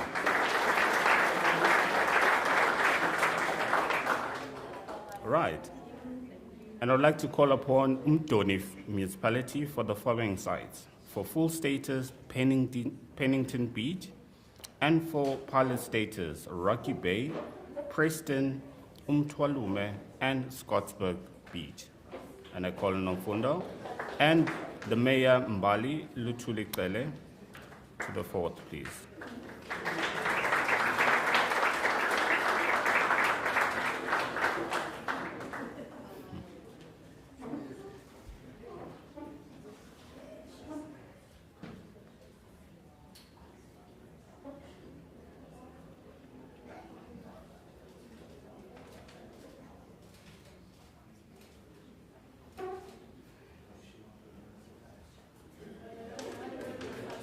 Another round of applause.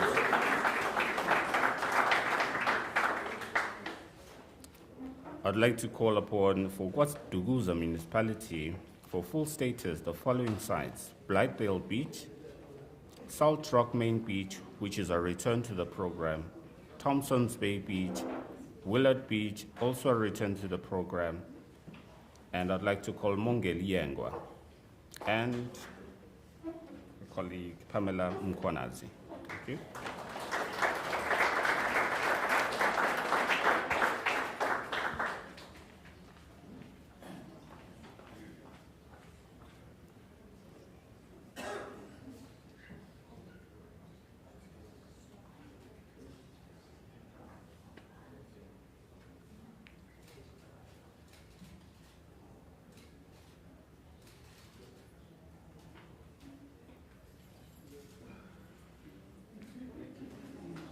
Thank you. Another round of applause.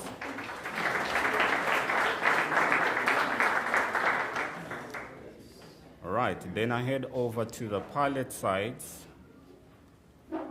I would like to call upon for Buffalo City Metro for the following beaches: Kids Beach on pilot, Ganobi Beach, and I would like to call on Allen Zealand from the municipality.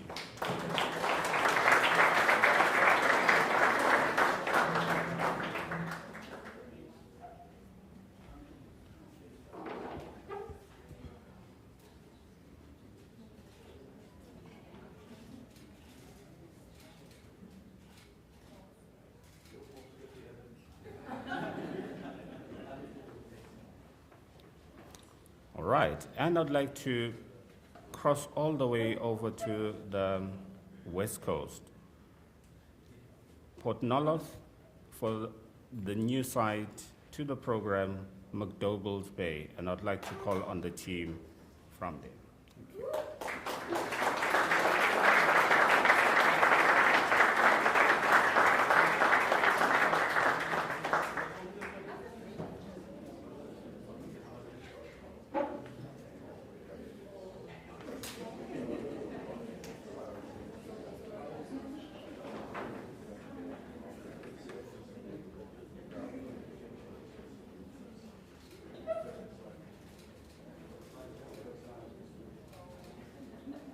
The reason why I gave them a high five is the first pilot site in the Northern Cape.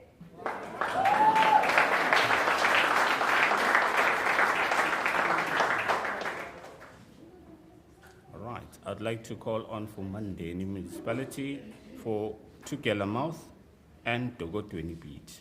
And I'd like to call on Zama Ngai.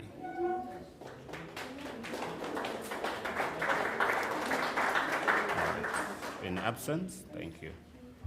Now I would like to move on to the special certificates for the boats. For the beaches. And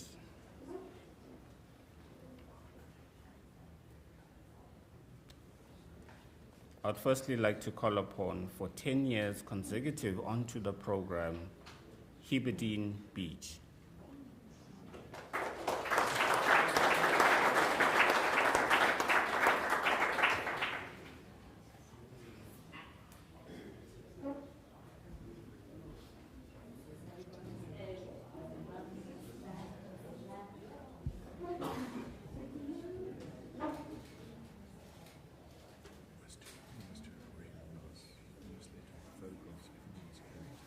Yes. Right, and I'd like to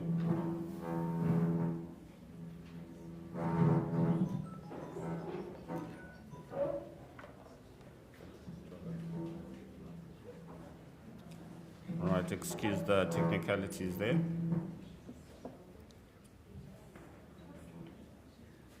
I'd like to call Rain Konyeni back again to the stage to collect 15 years for Umzumbe Beach.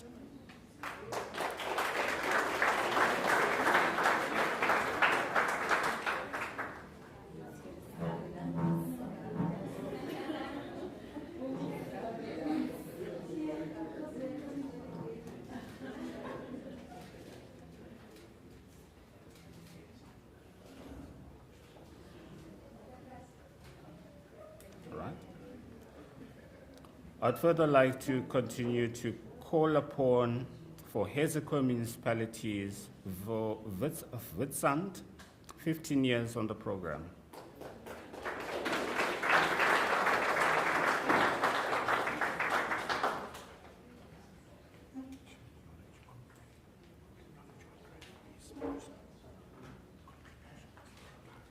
I'll do it on the 20 years.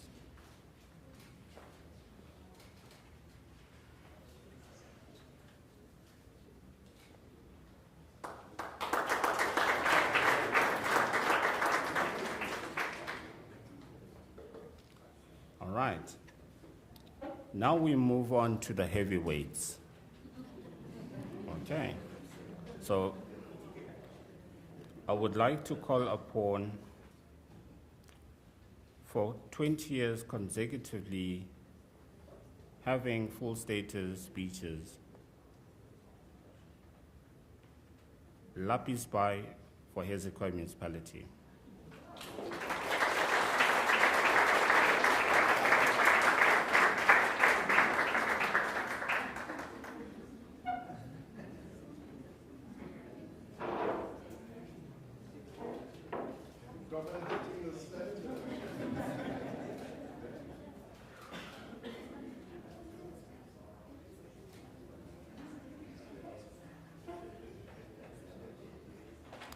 Another round of applause for them.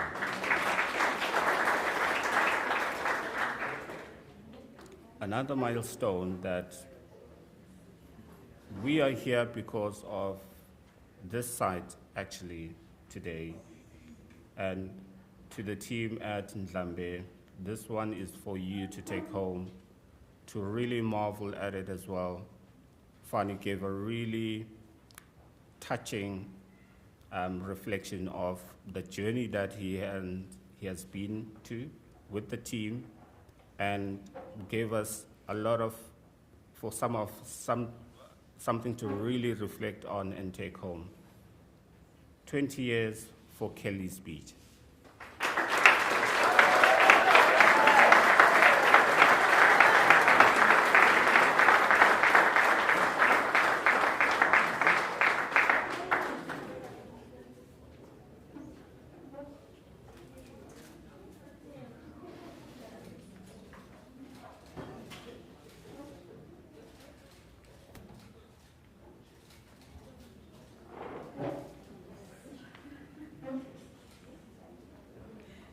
All right, we are not done, okay? For this certificate, WESSA would like to recognize this particular municipality for their ongoing commitment and for Andre Hansen's personal best. And I think Andre really takes so much pride in what you do and is a true reflection of having all swimming beaches on the program for Hezekiah municipality. Give him a round of applause.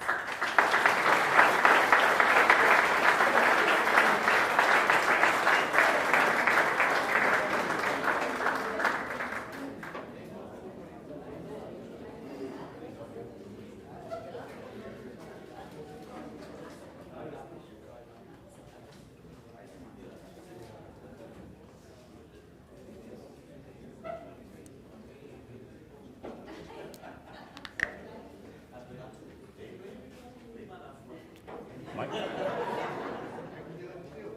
All right. All right, we will now move over to awarding the mariners. Okay? I would like to call upon the following marina: Royal Alfred Marina for full status. I would like to call Claire, Stuart Boucher, Colin Murphy to the podium to receive.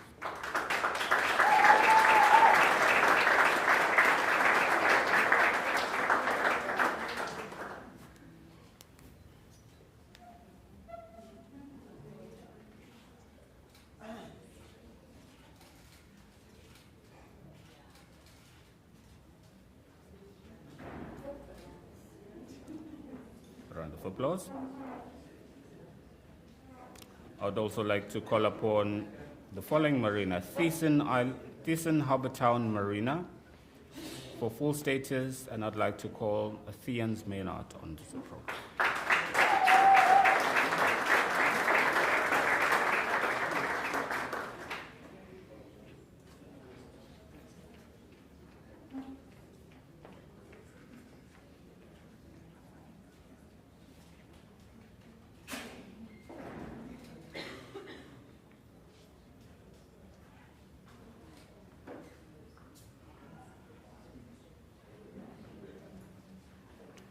Another round of applause.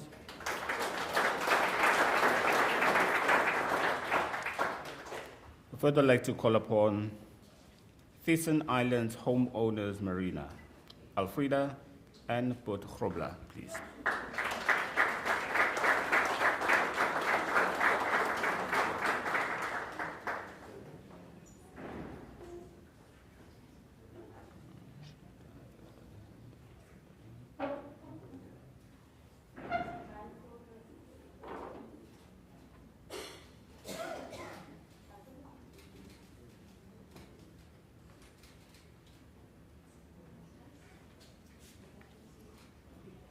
All right, thank you.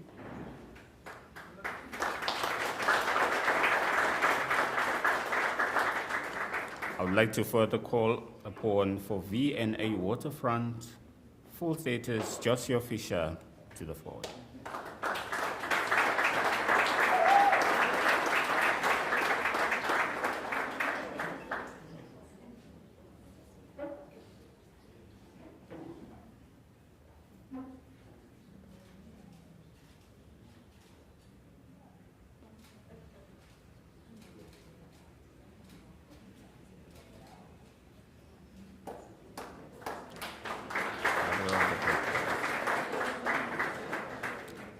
I would like to welcome the newest member of the family, Club Mykonos Marina.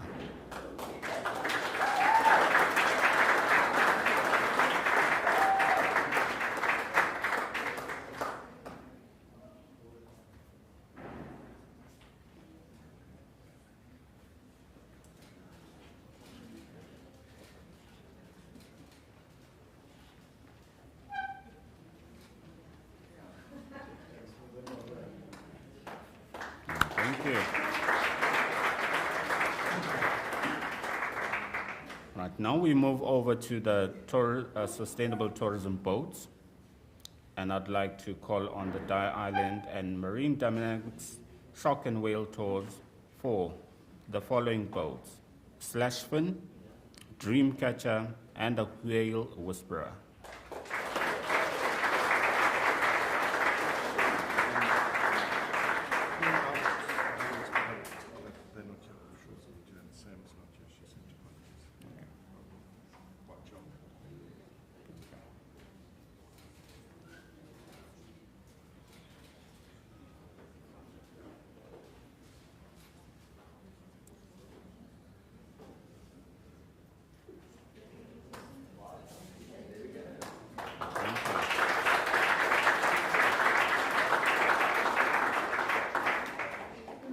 I'd like to call upon, in absence, operator White Shark Diving Company for the boats White Shark and Shark Bait, and as well as for offshore adventures for the following boats: Roebuck Express and the newest addition to the family as well, Oceanic.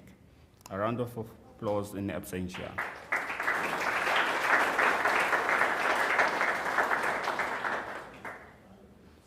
Now we move over to our Green Coast sites. Okay.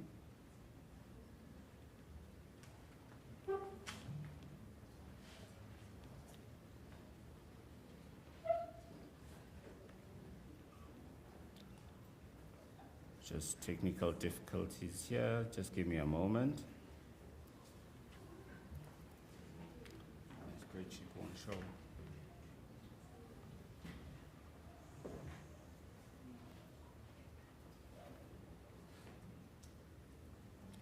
Don't worry, they are getting awards. It's just my spreadsheet.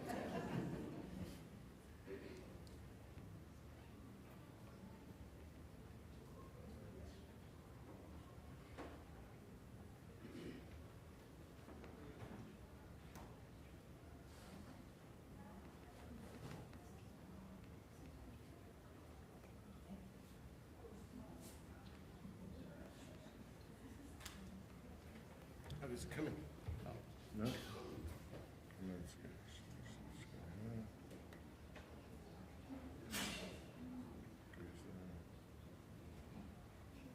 Should be on the application.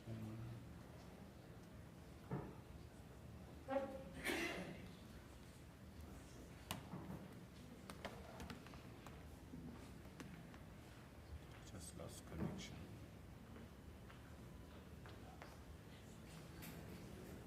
Okay, I can do Green Coast. All right. While we look for that spreadsheet, we'll start with the Green Coast Awards. So Green Coast has, in a way, been something I've been very closely connected to for a number of years, so from before the time it became an official program. It sort of was born out of the need to originally spotlight estuaries in South Africa. There are a number of conservationists over the years who gave input, gave advice, and it sort of morphed and evolved. And 6 years ago, we had the first site coming on board. It was through the city of Cape Town, the Blouberg Nature Reserve. Lindy isn't here today, nor is LZ, but they've asked Ted Knott in their absence to please come up and collect the Blouberg Nature Reserve Green Coast Award.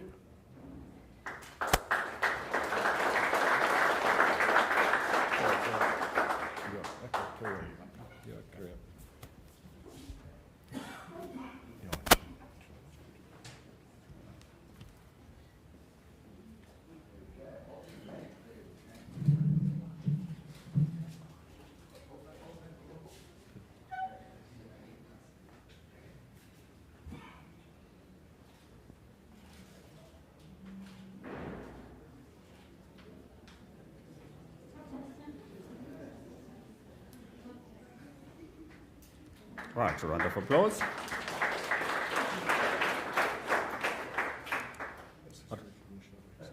Okay.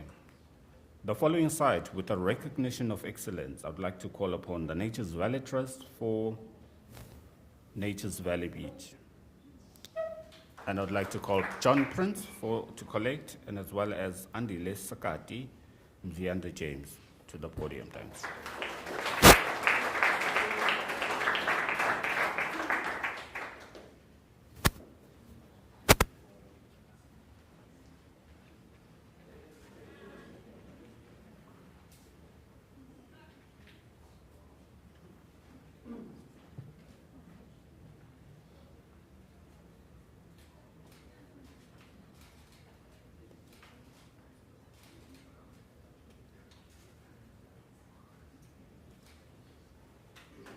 Right, moving along.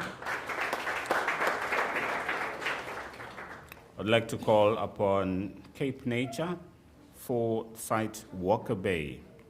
And I'd like to call upon Mark Dixon or Mulalo Musigene. Oh, sorry, Andre. Sorry.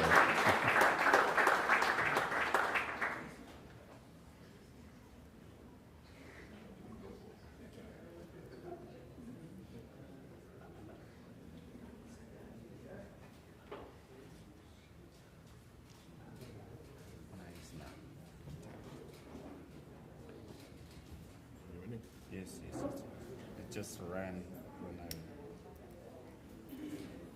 shouldn't color coded these differently.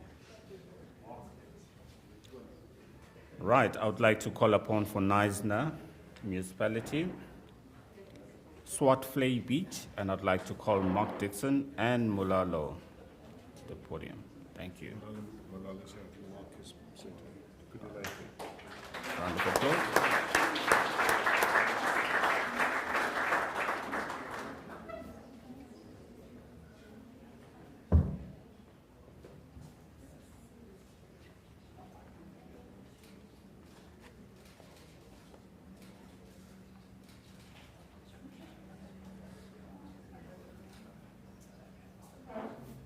Thank you. A round of applause.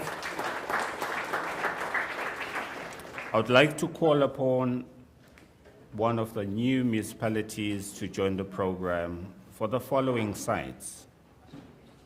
Achwa Beach, Lubanzi Beach, and Twebe Beach. And I would like to call upon Mr. Viti, Nonesi, Mlungu, and Siabulela to the podium to collect thanks.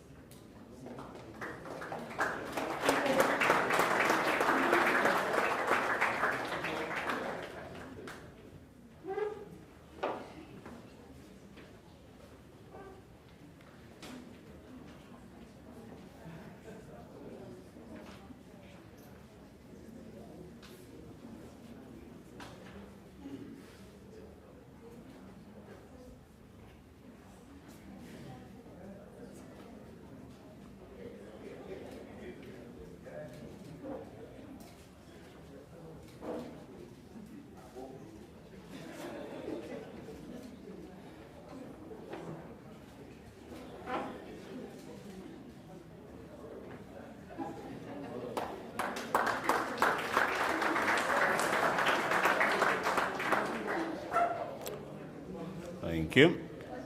All right, for the Great K local municipality, I would like to call for site Quinta Beach. I would like to call Lisa Kluter to the podium, thanks.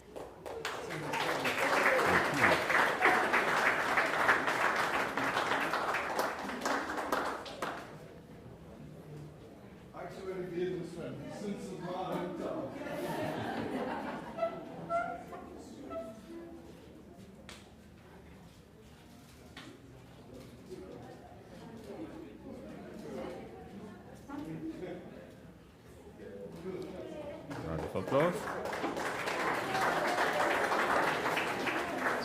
All right, still within the Great K municipality, I'd like to call for following sites: Morgan Bay and Kymouth.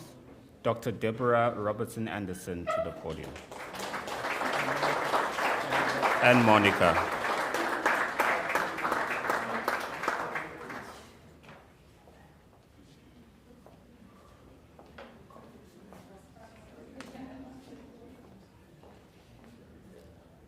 While Kymouth is also recognized for excellence.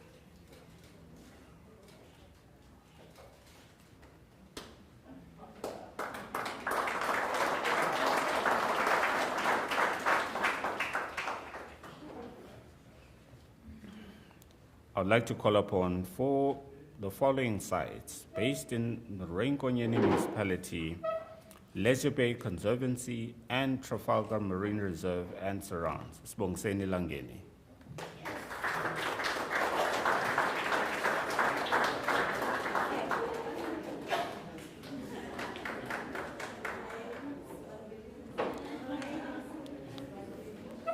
So these two sites are the newest addition to the Green Coast sites and the first sites in KwaZulu-Natal.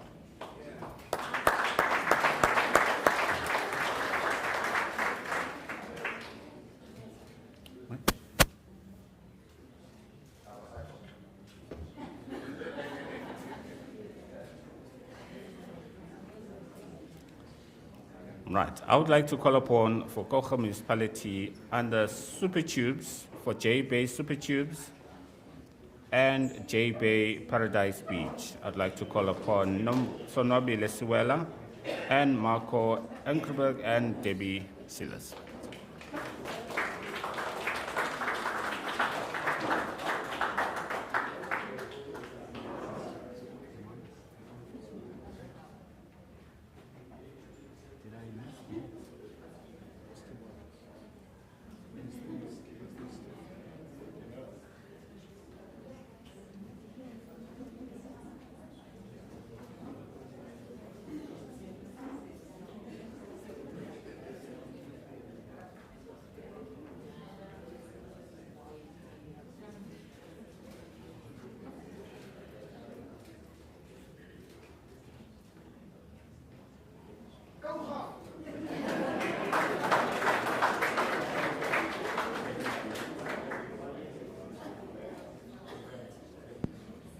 I'd like to call upon George Local Municipality for Hwaing Beach, which is a new addition to the family.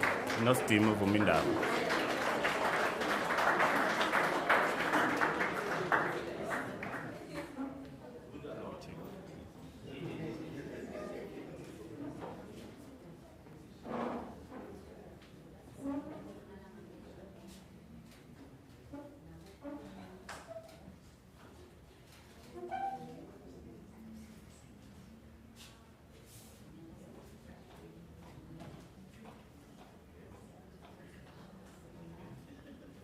All right, that was the last of our Green Coast sites. Thank you.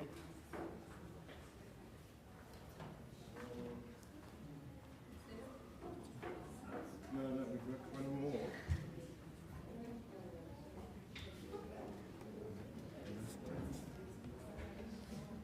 Like every good event, there's at least one mix-up.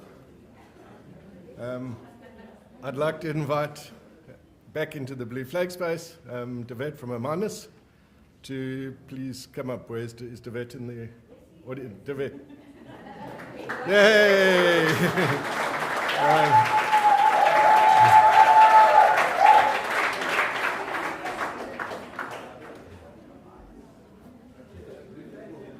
Blue flag, yes.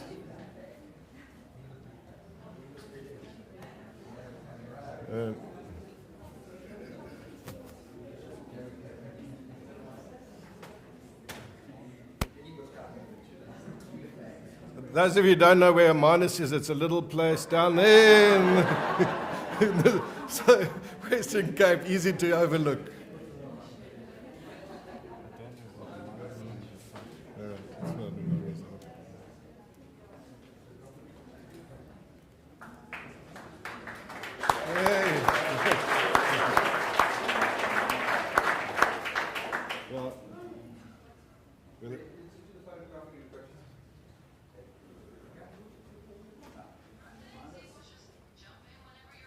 Yeah, there we go.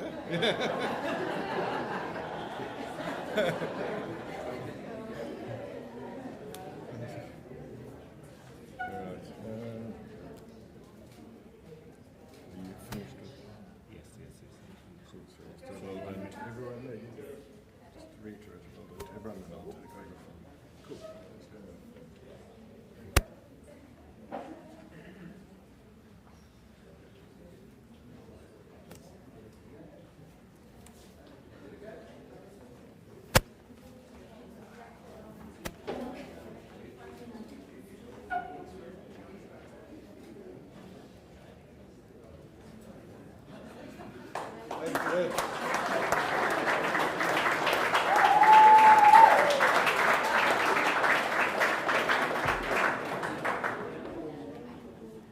Maybe just check we haven't forgotten anyone else. May I check if we haven't forgotten anyone else? No. Good. All right, thank you, ladies and gentlemen. Give each and every side a big round of applause.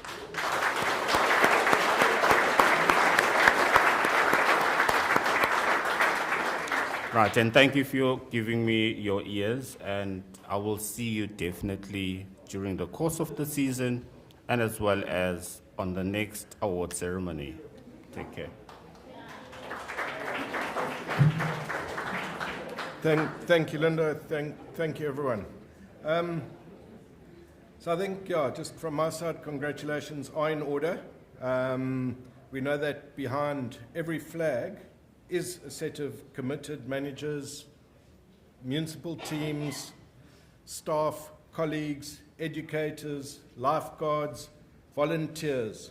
And the flag is, belongs to all of them. It is symbolic of an ecosystem that is working along our coastline. So congratulations, thank you.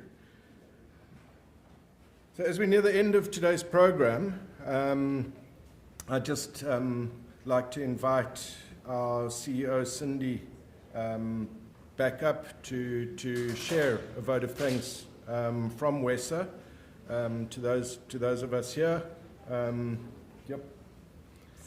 Following Cindy's vote of thanks, we will then move to the front of the hotel and we will do a ceremonial hoisting of the flag and some more photographs. So we'd like to invite everybody when we close out to please come there and share in that component of the celebration. Okay, thanks. You're good.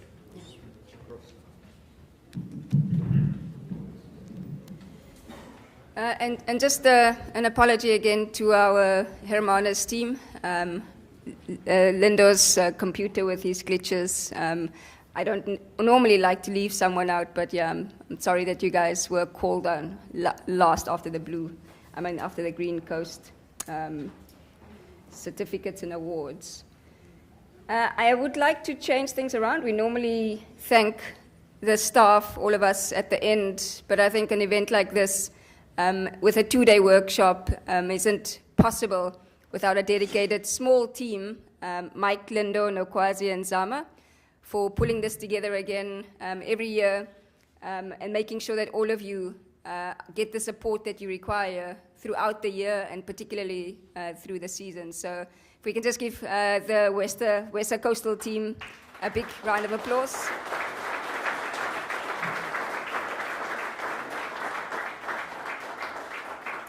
And in particular, a thank you to the Ndlambe municipality for co-hosting today, to Fani, the mayor, the rest of the team, municipal manager, rest of the municipality. Thank you for just saying yes. Come back 20 years after we received our first flag to celebrate this important coastal community and the work that you do here. So a big thanks to the Ndlambe municipality for hosting us this year.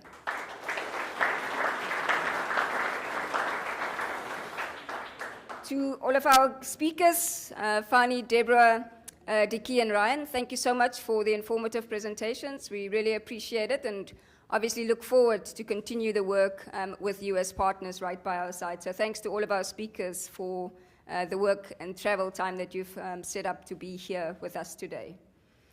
I also would like to thank Claire and the team at the Royal Alfred Marina for hosting the Blue Flag Workshop. Thank you so much. And also for taking care of the team and all of our participants over the last 2 days. It's been a huge help, and it's been so easy to work with all of you. So a big thank you for hosting us.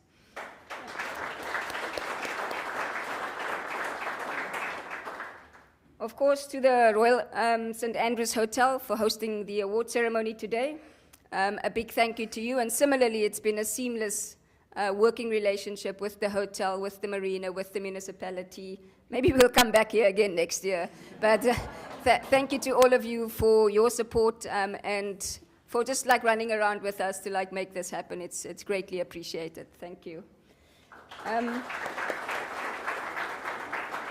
then, of course, I wanted to thank the independent jury of both our Blue Flag and Green Coast programs for sifting through the applications, for making sure that the applications were complete, were comprehensive, before we sent particularly the Blue Flag applications to the international jury. So to our national jury members, and particularly the ones who are here and could join the workshop over the last 2 days, thank you very much for your voluntary and pro bono work to make sure that we keep the Blue Flag and the Green Coast programs alive for the coastline of South Africa. So thanks to the national jury members. And then, of course, our partners, you know, particularly the Ford Wildlife Foundation is a big partner of WESSA, particularly for our coastal programs, and for all of our funders who make these kind of events happen. Thank you for the support and for the continued commitment to coastal conservation in South Africa. And then last but certainly not least, to all of you here today who make these programs happen at local level. I mean, we start from like national, provincial, regional, and then local level. And to me, the people on the ground, our operators, are the most important in the Blue Flag and Green Coast program. So to all of you, good luck for the season. I hope that the season runs smoothly and that none of you have to lower any of your flags. But if you do, keep your head up, sort out the issues immediately, and raise the flag the next day. We will come around to some of the sites, well, all of the sites for inspections, just to see how things are going, not as a principal, but really as a member of your team, to see how we can support to keep your flag raised for the duration of the season. Good luck, and I hope it all goes well. Thanks, everyone.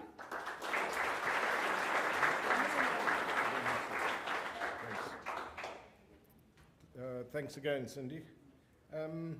All right, following the